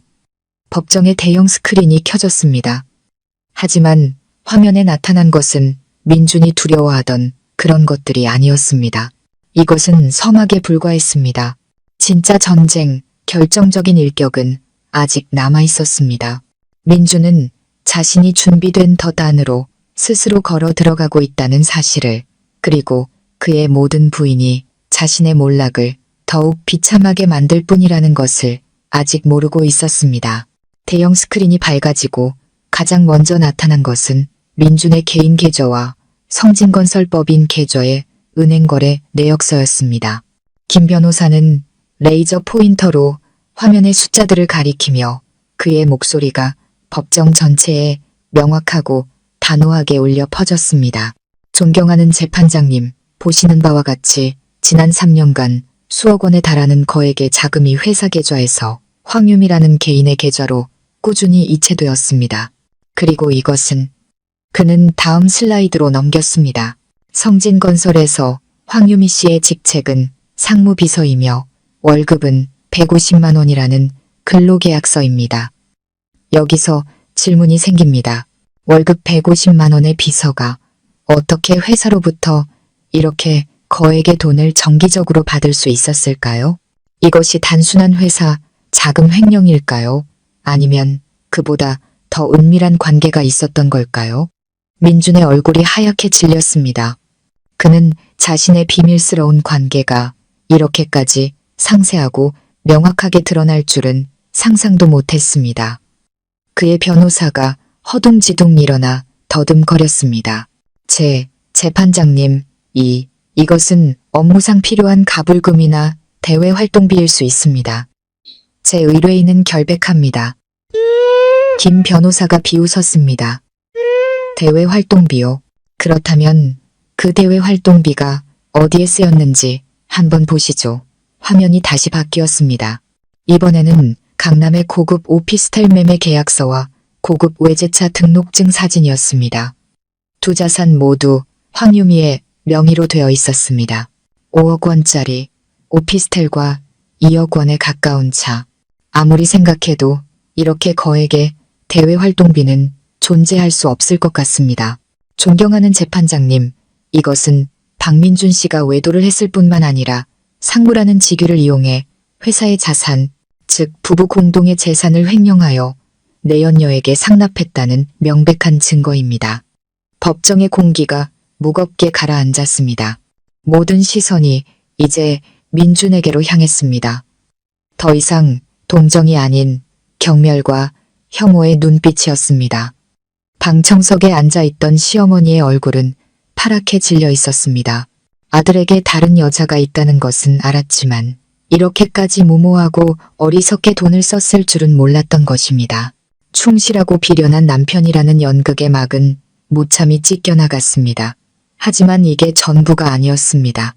김 변호사는 다음 공격을 이어갔습니다. 존경하는 재판장님, 이 관계를 더욱 명확히 하기 위해 증인을 신청합니다. 법정 문이 열리고 유미가 들어섰습니다.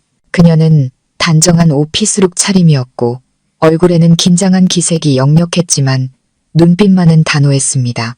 그녀의 등장은 법정 한가운데 터진 폭탄과도 같았습니다. 민주는 벌떡 일어나 유미를 손가락질하며 더듬거렸습니다. 네, 네가 왜 여기에? 누가 너더러 오라고 했어? 재판장이 망치를 강하게 내리치며 민준에게 정숙을 명령했습니다. 유미는 증인석에 서서 떨리지만 모두가 들을 수 있는 목소리로 진술을 시작했습니다.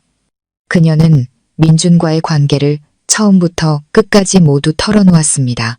민준에게 구타당하고 폭언을 들었던 일, 민준이 보냈던 달콤한 메시지들, 그 안에는 곧 아내와 이혼하고 자신과 결혼하겠다는 약속까지 포함되어 있었습니다. 그녀는 민준이 어떻게 회사 돈을 빼돌렸는지, 저에 대해 어떤 험담을 했는지 모두 폭로했습니다. 그녀의 말 한마디 한마디가 비수가 되어 민준의 심장에 밝혔습니다. 그는 의자에 주저앉아 두 손으로 머리를 감싸쥔 채 아무도 쳐다보지 못했습니다. 그의 연극은 완전히 막을 내렸습니다.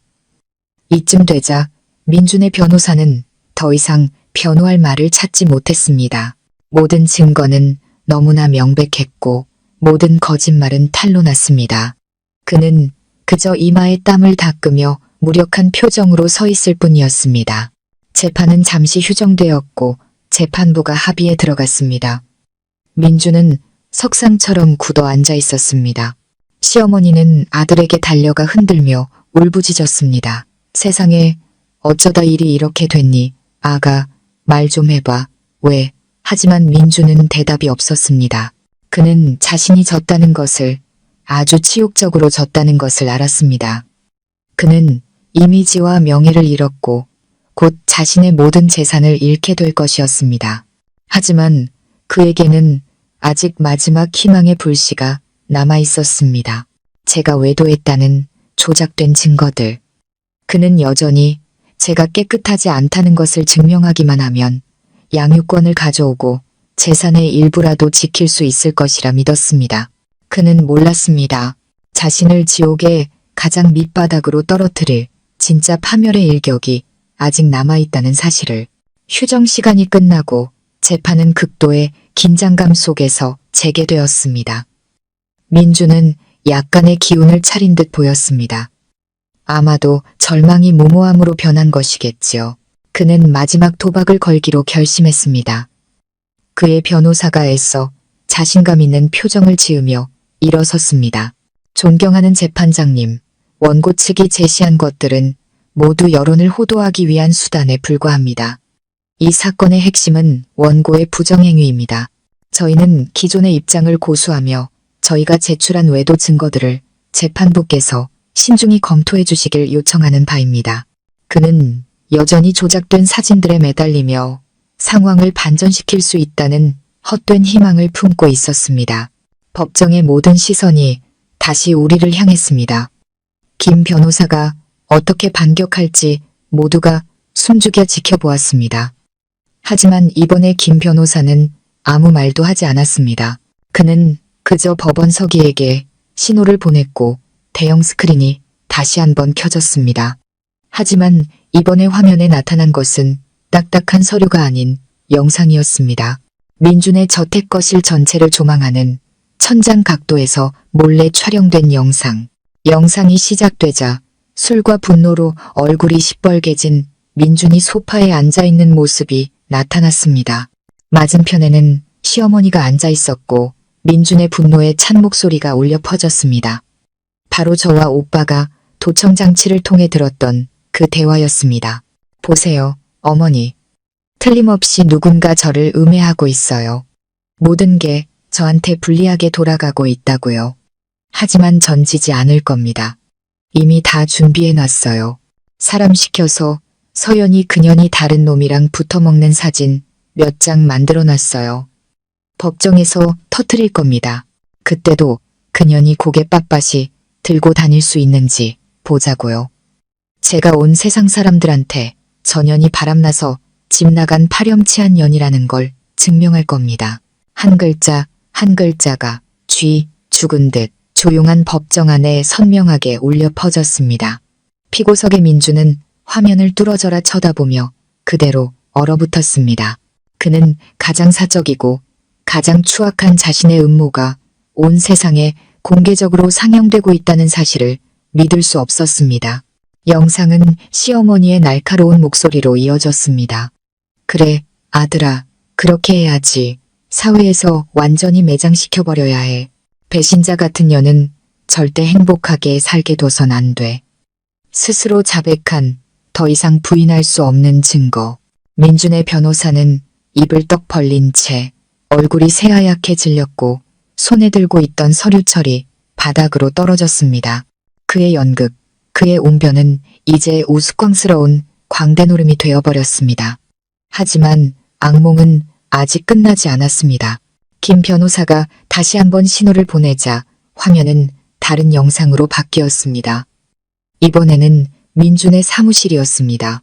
여전히 민준이었지만 좀 더 제정신인 상태의 민준이었습니다. 그는 자신의 변호사와 대화하고 있었습니다. 어떤 방법을 쓰든 상관없어. 가짜 증거라도 좋으니까 무조건 전연을 이겨야 해. 난 전연이 빈손으로 쫓겨나고 양육권도 뺏기는 꼴을 봐야겠어. 돈은 얼마가 들든 상관없으니 그렇게 만들어. 조작과 무고의 모든 음모가 이보다 더 잔인할 수 없을 만큼 적나라하게 벗겨졌습니다. 법정은 수군거리는 소리로 폭발할 것 같았습니다. 재판장은 분노로 얼굴이 붉어진 채 망치를 강하게 내리쳤습니다. 그는 전례 없이 엄격한 눈빛으로 민준을 쏘아보았습니다. 피고 박민준, 이 영상들에 대해 할 말 있습니까? 민준은 아무 말도 하지 못하고 그저 더듬거렸습니다. 아닙니다. 저건 조작입니다. 짜깁기라고요. 하지만 그의 힘없는 부인을 더 이상 믿는 사람은 아무도 없었습니다.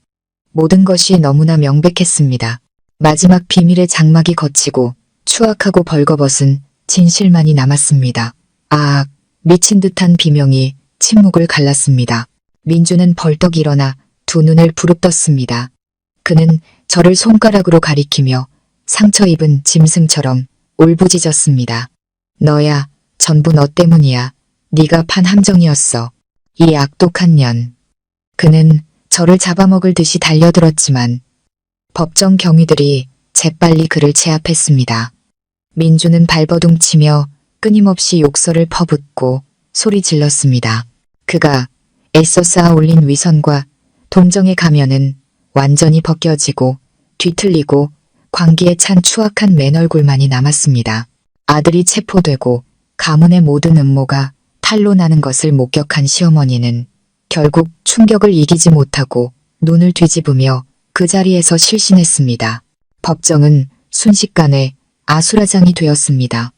재판장은 질서를 회복시키기 위해 계속해서 망치를 두드려야 했습니다.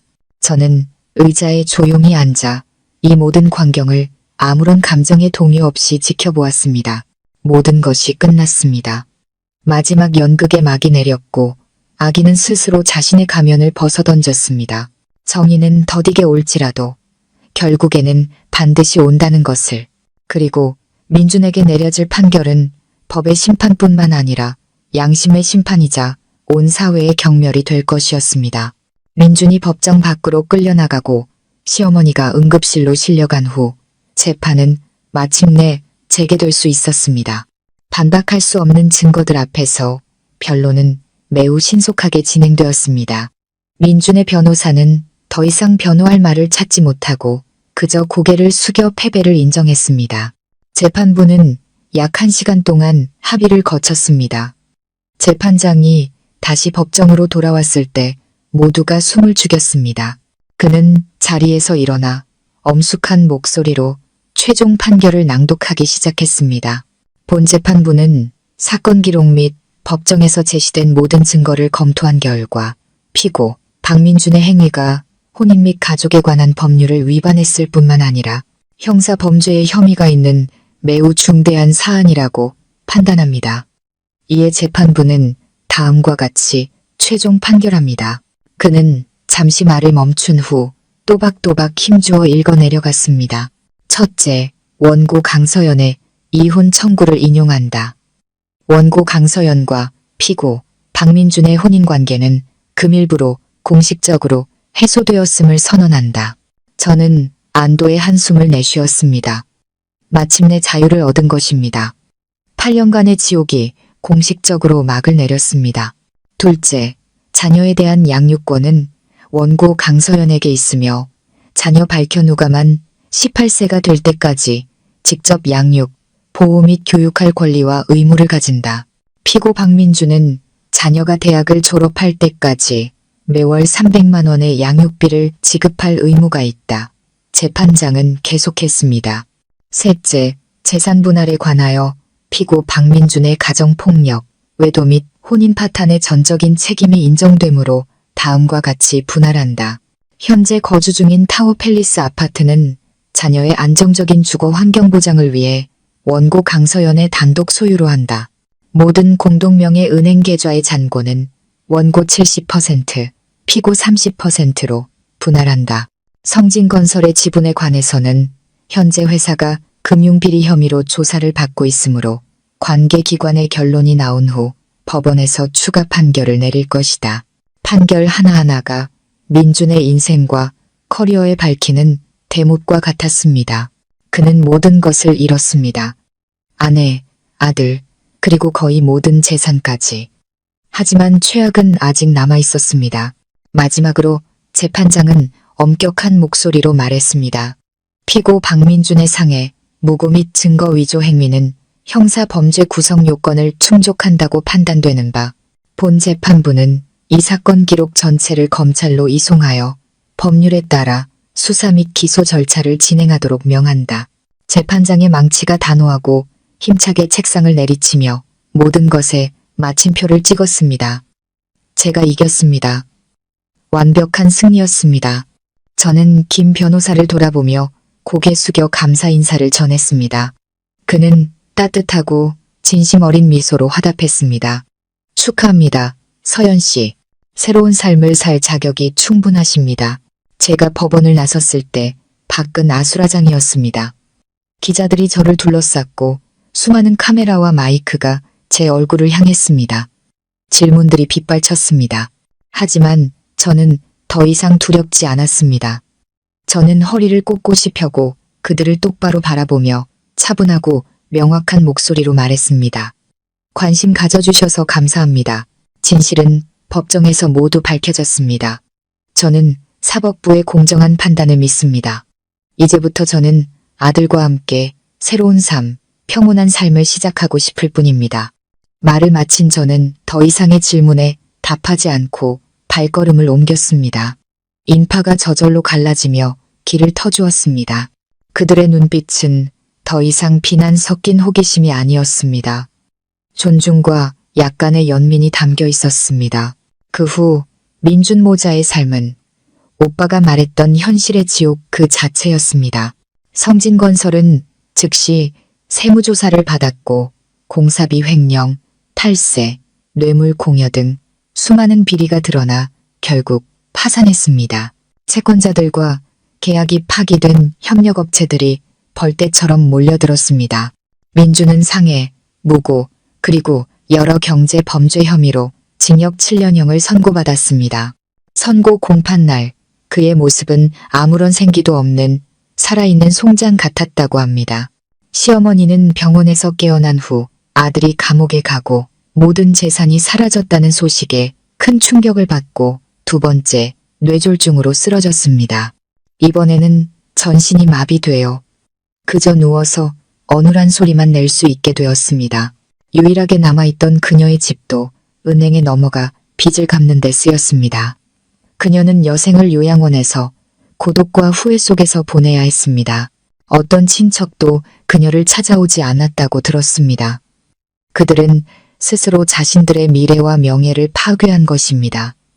인과응보는 빠르든 늦든 반드시 찾아옵니다. 그리고 그들의 가족에게는 너무나 빠르고 잔혹하게 찾아왔습니다. 저는 더 이상 통쾌함을 느끼지 않았습니다. 그저 마음이 평온해졌습니다. 모든 원한은 사라졌습니다. 제 인생의 낡은 한 챕터가 완전히 닫혔습니다.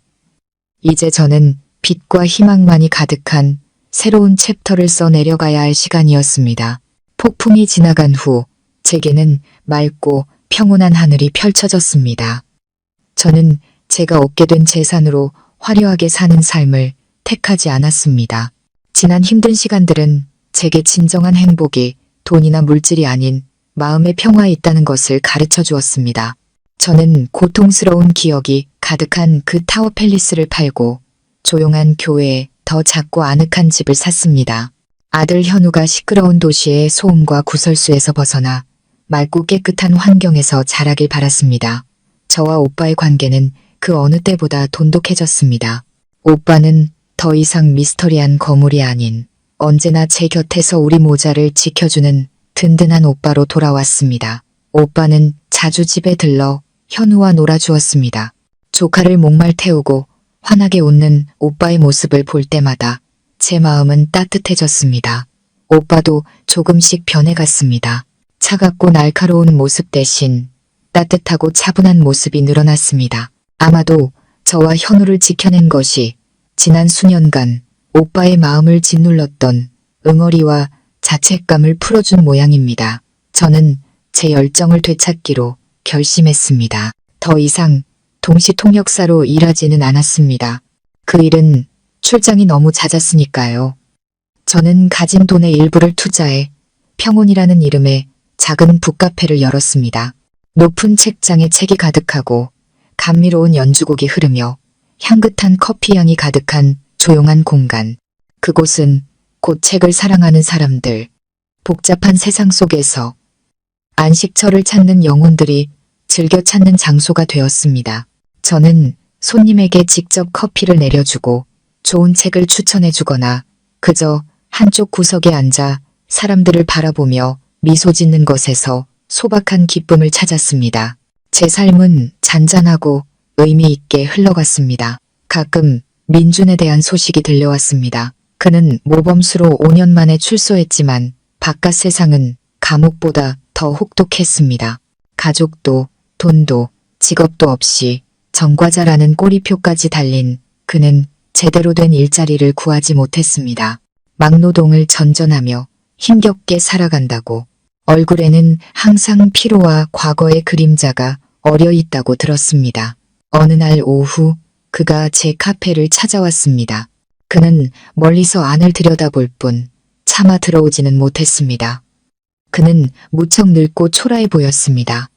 저는 그를 보았지만 나가서 만나지는 않았습니다. 모든 원한은 끝났습니다. 우리는 이제 완전히 다른 길을 걷는 서로에게 아무 의미 없는 타인이었으니까요. 몇 년 후 카페에서 열린 신진 작가와의 만남 행사에서 저는 정우 씨를 만났습니다. 그는 작가였고 차분하고 깊이가 있으며 섬세한 영혼을 가진 남자였습니다. 우리는 대화가 무척 잘 통했습니다. 그는 저의 과거에 대해 묻지 않았습니다. 그는 오직 현재의 저, 폭풍우를 이겨낸 강하고 독립적인 여성인 저를 바라봐 주었습니다. 우리의 사랑은 자연스럽고 잔잔하게 찾아왔습니다. 그는 어느 해 진력, 바로 이 평온 카페에서 자신이 직접 엮은 풀꽃 반지로 제게 청혼했습니다. 우리의 결혼식은 소박하지만 따뜻하게 오직 가족과 가장 가까운 친구들만 모시고 열렸습니다. 오빠는 제 손을 잡고 정우 씨에게 건네주며 말했습니다. 나 대신 우리 서연이 잘 부탁하네. 오빠의 눈가가 촉촉이 젖어 있었습니다. 지금의 시어머니 정우 씨의 어머니는 온화하고 속이 깊은 분입니다. 저를 친딸처럼, 현우를 친손주처럼 아껴주십니다. 저는 태어나서 처음으로 진정한 시어머니의 사랑을 느꼈습니다. 제 삶은 이제 더할 나위 없이 완전해졌습니다. 저를 사랑해주는 남편, 착한 아들, 언제나 곁을 지켜주는 오빠, 그리고 따뜻한 시댁 식구들. 지나온 길을 돌아보면 더 이상 원망이나 후회는 없습니다. 과거의 고통이 오늘의 저를 단련시켰습니다. 그것은 제게 행복을 소중히 여기는 법, 제 자신과 소중한 사람들을 사랑하는 법을 가르쳐 주었습니다. 때로는 가장 어두운 밤을 지나야만 인생에서 가장 눈부신 새벽을 볼 수 있는 법입니다. 그리고 저는 마침내 저만의 새벽을 찾았습니다. 후반부 해설. 시청자 여러분, 주인공 서연 씨의 파란만장한 이야기가 막을 내렸을 때 저는 우리 모두의 마음속에 악인이 벌을 받고 선한 사람이 평화를 찾는 모습에서 오는 통쾌함과 만족감이 자리 잡았을 것이라 믿습니다. 정의가 실현되고 권선징악이 이루어지는 것, 그것은 질서가 회복되는 것을 목격할 때 인간이 느끼는 본능적이고 자연스러운 감정입니다. 하지만 우리가 단지 그 감정에만 머무른다면 어쩌면 이 이야기가 우리에게 던지는 더 깊은 의미와 소중한 교훈들을 놓치게 될지도 모릅니다. 왜냐하면 현실의 삶에는 마지막 순간에 조폭 보스 오빠가 나타나 모든 것을 해결해주는 일이 항상 일어나지는 않기 때문입니다. 영화처럼 완벽한 복수 계획이 항상 우리를 기다리고 있지도 않습니다. 하지만 우리에게 언제나 있는 것, 그 누구도 빼앗을 수 없는 것은 바로 우리 내면의 힘, 선택의 의지, 그리고 우리 스스로의 힘으로 인생의 해피엔딩을 써내려갈 수 있는 능력입니다. 자신의 집이라는 감옥에 갇힌 말 못하는 피해자에서 자유롭고 평온한 삶의 주인이 된 서연 씨의 여정은 존엄성을 되찾기 위한 투쟁의 길을 상세히 보여주는 지도와 같습니다. 그리고 그 안에는 현재 막다른 길에 서 있다고 느끼는 모든 분들에게 귀중한 교훈이 담겨 있습니다. 첫 번째 교훈, 그리고 아마도 가장 고통스러운 교훈은 바로 악의 본질에 대한 인식입니다. 이 이야기 속 악의 화신인 남편 민주는 어느 날 갑자기 나타난 괴물이 아닙니다. 태어날 때부터 악마였던 것도 아닙니다. 그의 악은 서서히 진행된 타락의 과정이었습니다. 낮은 자존감과 가부장적인 사고방식, 그리고 무엇보다 주변 사람들의 방관이라는 자양분을 먹고 자라난 내면의 부패였습니다. 8년 전에 민주는 다정하고 아내를 사랑하는 남편이었습니다. 하지만 성공이 찾아오고 권력과 돈이 그의 영혼 속 결핍을 채우기 시작하면서 병적인 자아가 비대해졌습니다. 그는 자신보다 똑똑하고 유능한 아내를 받아들일 수 없었습니다. 아내가 모든 것을 포기하고 내조에 전념했음에도 불구하고 그녀의 과거 성공은 여전히 그의 열등한 남성성을 위협하는 악몽이자 치욕이었습니다. 그리고 폭력은 그가 권력을 확인하고 자신의 배우자를 짓밟아 스스로가 더 위대하다고 느끼기 위해 사용한 가장 마지막에 그리고 가장 비열한 수단이었습니다. 이것은 많은 남성들이 자신의 열등감을 직시하지 못하고 뒤틀린 균형감을 되찾기 위해 곁에 있는 여성을 파괴하는 우리 사회의 슬픈 현실을 보여줍니다. 그들은 그런 행동이 자신의 강함을 증명하는 것이 아니라 자신의 나약함과 비열함을 가장 밑바닥까지 드러내는 것임을 깨닫지 못합니다. 그리고 민준의 곁에는 또 다른 형태의 악이 있었습니다. 소리 없지만 더 무서운 악, 바로 시어머니의 동조입니다. 그녀는 며느리를 직접 때리지는 않았지만 남편이 화낼 땐 아내가 참는 법이라거나 남자는 체면이 중요하니 네가 좀 참아라와 같은 방관적인 말들은 민준 내면의 폭력이라는 괴물을 매일같이 키워낸 독약이었습니다. 그녀의 침묵은 인내가 아니라 이기심이었습니다. 그녀는 오직 집안의 거짓된 평화, 아들의 체면만을 중시했을 뿐 한때 가족으로 맞이했던 며느리의 멍자국과 눈물, 고통은 철저히 외면했습니다. 이 세상에 얼마나 많은 그런 시어머니들이, 그런 방관자들이 있을까요?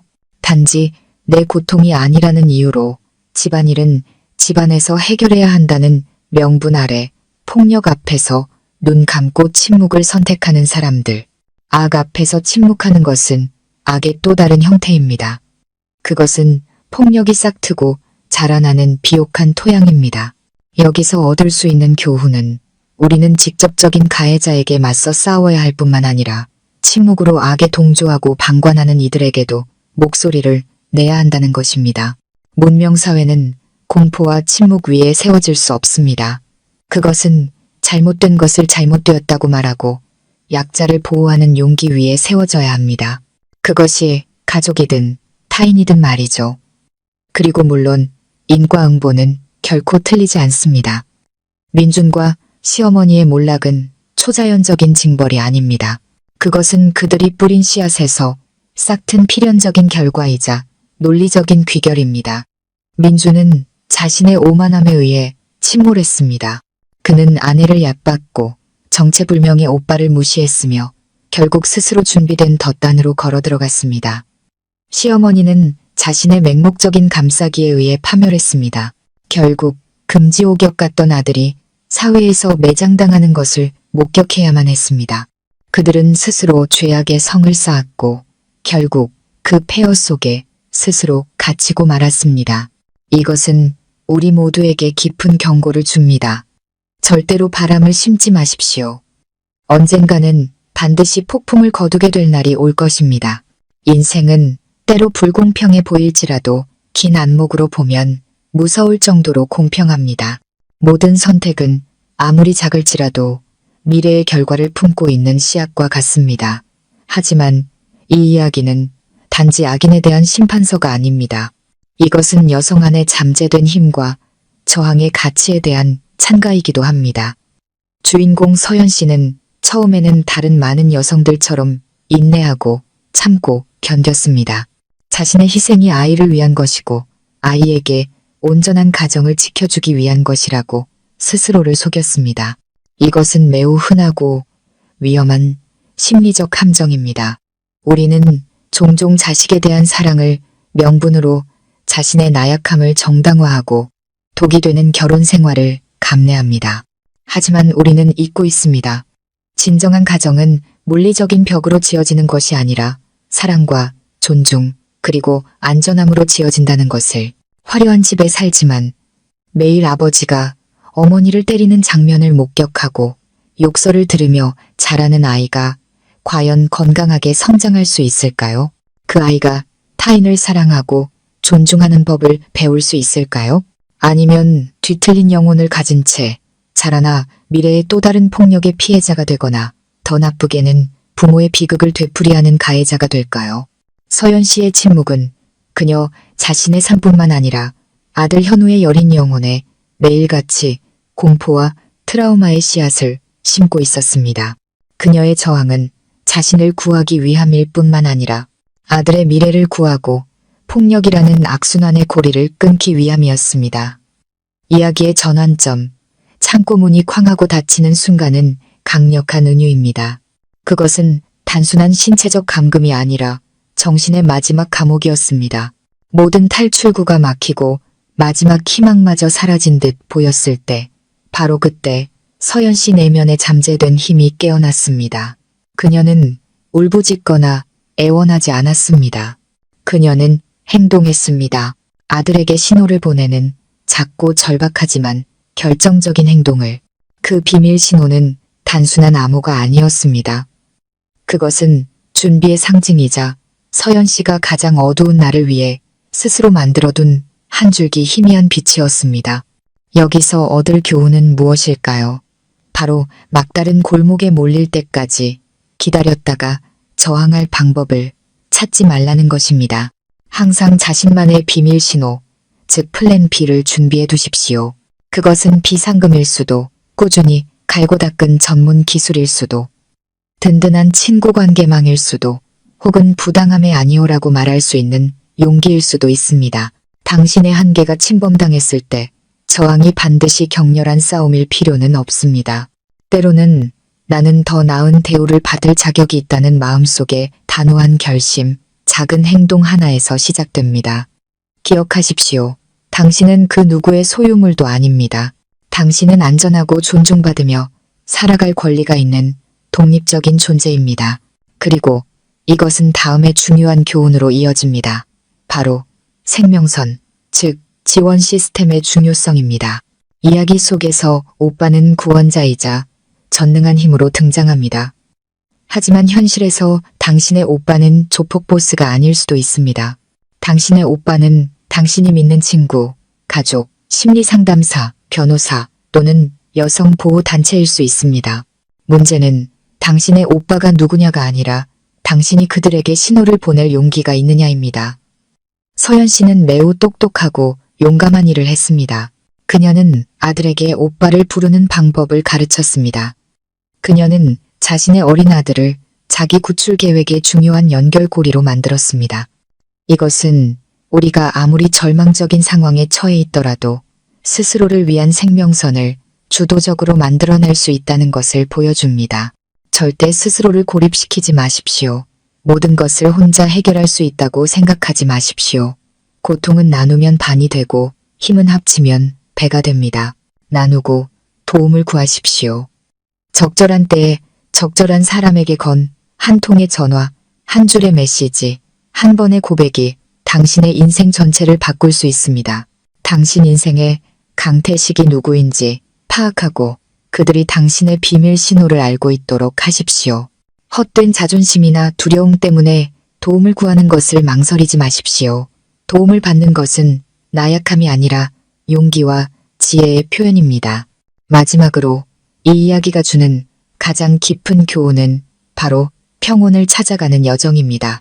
승리한 후, 악인이 처벌받은 후, 서연 씨는 복수와 권력의 삶을 선택할 수도 있었습니다. 하지만 그녀는 그러지 않았습니다. 그녀는 평화를 선택했습니다. 고통스러운 저택을 팔고 작은 북카페를 열어 소박한 것들에서 행복을 찾았습니다. 이것이야말로 가장 위대한 승리입니다. 진정한 힘은 적을 파괴하는 능력이 아니라 자신의 상처를 치유하고 더 나은 새로운 삶을 건설하는 능력에 있습니다. 남편 민준이 카페 밖에서 서성일 때 서연 씨가 그를 외면하기로 선택한 것은 매우 의미심장한 장면입니다. 그것은 그녀가 증오의 굴레에서 완전히 벗어났음을 보여줍니다. 민주는 더 이상 그녀 세상의 일부가 아니었습니다. 그는 그저 과거의 유령, 더 이상 상처를 줄 수 없는 희미한 기억일 뿐이었습니다. 때로는 망각과 무관심이 가장 잔인한 복수가 되기도 합니다. 그러한 평온을 얻기 위해 우리는 내려놓는 법을 배워야 합니다. 증오를 내려놓고 과거를 내려놓고 그리고 용서해야 합니다. 여기서의 용서는 가해자를 위한 용서가 아닙니다. 그들의 죄를 없애주는 것이 아닙니다. 그 용서는 바로 자기 자신을 위한 것입니다. 한때 나약했던 나 자신을 타인이 나를 아프게 하도록 내버려뒀던 나 자신을 용서하는 것입니다. 잘못된 선택과 순진했던 희망들을 용서하는 것입니다. 오직 그때만이 우리는 과거라는 감옥에서 우리 영혼을 해방시키고 진정으로 자유롭게 앞으로 나아갈 수 있습니다. 시청자 여러분, 서연 씨의 이야기는 지옥에서 새벽으로 향하는 여정입니다. 이 이야기는 우리에게 신체적이든 정신적이든 모든 형태의 폭력은 비난받아 마땅하며 결코 용납될 수 없음을 가르쳐줍니다. 악 앞에서 침묵하는 것은 죄악입니다. 그리고 여성의 힘은 인내가 아닌 자신의 가치와 존엄성을 지키기 위해 일어서는 용기에 있습니다. 우리 모두는 남성이든 여성이든 각자의 교훈을 얻을 수 있습니다. 자신의 배우자를 사랑하고 존중하는 법을 배우십시오. 불의를 목격했을 때 용감하게 목소리를 내십시오. 그리고 가장 중요한 것은 항상 자신을 위한 생명선을 준비하고 필요할 때 신호를 보내는 것을 주저하지 마십시오. 인생이 항상 장밋빛일 수는 없지만 비온 뒤에 땅이 굳는 법입니다. 우리가 희망을 버리지 않고 행복하게 살 권리를 포기하지 않는 한 우리는 반드시 우리 자신만의 평온한 하늘을 찾게 될 것입니다. 과거의 고통을 현재를 위한 힘으로, 쓰라린 교훈을 더 밝은 미래를 위한 지침으로 삼으시길 바랍니다. 채널 안내 및 마무리. 이 이야기 속 악의 화신인 남편은 어느 날 갑자기 나타난 괴물이 아닙니다. 태어날 때부터 악마였던 것도 아닙니다. 그의 악은 서서히 진행된 타락의 과정이었습니다. 낮은 자존감과 가부장적인 사고방식, 그리고 무엇보다 주변 사람들의 방관이라는 자양분을 먹고 자라난 내면의 부패였습니다. 8년 전에 그는 다정하고 아내를 사랑하는 남편이었습니다. 하지만 성공이 찾아오고 권력과 돈이 그의 영혼 속 결핍을 채우기 시작하면서 병적인 자아가 비대해졌습니다. 그는 자신보다 똑똑하고 유능한 아내를 받아들일 수 없었습니다. 아내가 모든 것을 포기했음에도 불구하고 그녀의 과거 성공은 여전히 그의 열등한 남성성을 위협하는 악몽이자 치욕이었습니다. 그리고 폭력은 그가 권력을 확인하고 자신의 배우자를 짓밟아 스스로가 더 위대하다고 느끼기 위해 사용한 가장 마지막에 그리고 가장 비열한 수단이었습니다. 이것은 많은 남성들이 자신의 열등감을 직시하지 못하고 뒤틀린 균형감을 되찾기 위해 곁에 있는 여성을 파괴하는 우리 사회의 슬픈 현실을 보여줍니다. 그들은 그런 행동이 자신의 강함을 증명하는 것이 아니라 자신의 나약함과 비열함을 가장 밑바닥까지 드러내는 것임을 깨닫지 못합니다. 시청자 여러분께서 방금 들으신 이야기는 교육 및 오락을 목적으로 창작된 허구의 내용입니다. 이야기 속 인물, 사건, 배경은 모두 상상에 의한 것이며 현실의 특정 개인이나 단체를 암시할 의도가 전혀 없음을 밝힙니다. 본 이야기는 가정폭력 반대, 저항의 힘, 그리고 도움 요청의 중요성에 대한 인간적인 메시지를 전달하고자 구성되었습니다. 본 영상의 내용은 법률적, 심리적 또는 전문적인 조언으로 간주되어서는 안 됩니다. 만약 시청자 여러분 또는 주변 분들이 가정폭력이나 심리적 어려움과 같은 유사한 문제에 직면해 계신다면 정확하고 시기적절한 도움을 받으실 수 있도록 반드시 전문가, 변호사 또는 관련 기관 및 단체에 상담과 지원을 요청하시기 바랍니다. 지금까지 저희의 이야기를 경청해 주셔서 진심으로 감사합니다. 여유로운 노후 채널은 시청자 여러분과 함께 인생의 다양한 이야기와 깊이 있는 교훈을 나누며 더 나은 삶, 더 행복한 삶을 함께 만들어가는 동반자가 되고자 합니다. 오늘 이야기가 여러분의 마음에 작은 울림을 주었다면 좋아요와 공유 버튼을 눌러 주변 분들과 함께 나눠주시길 바랍니다. 그리고 무엇보다 구독과 알림 설정을 통해 앞으로 이어질 의미 있는 이야기들을 놓치지 마세요. 여러분의 구독 하나하나가 저희에게는 더 좋은 콘텐츠를 만드는 가장 큰 원동력이 됩니다. 그럼 다음 이야기에서 다시 찾아뵙겠습니다. 감사합니다.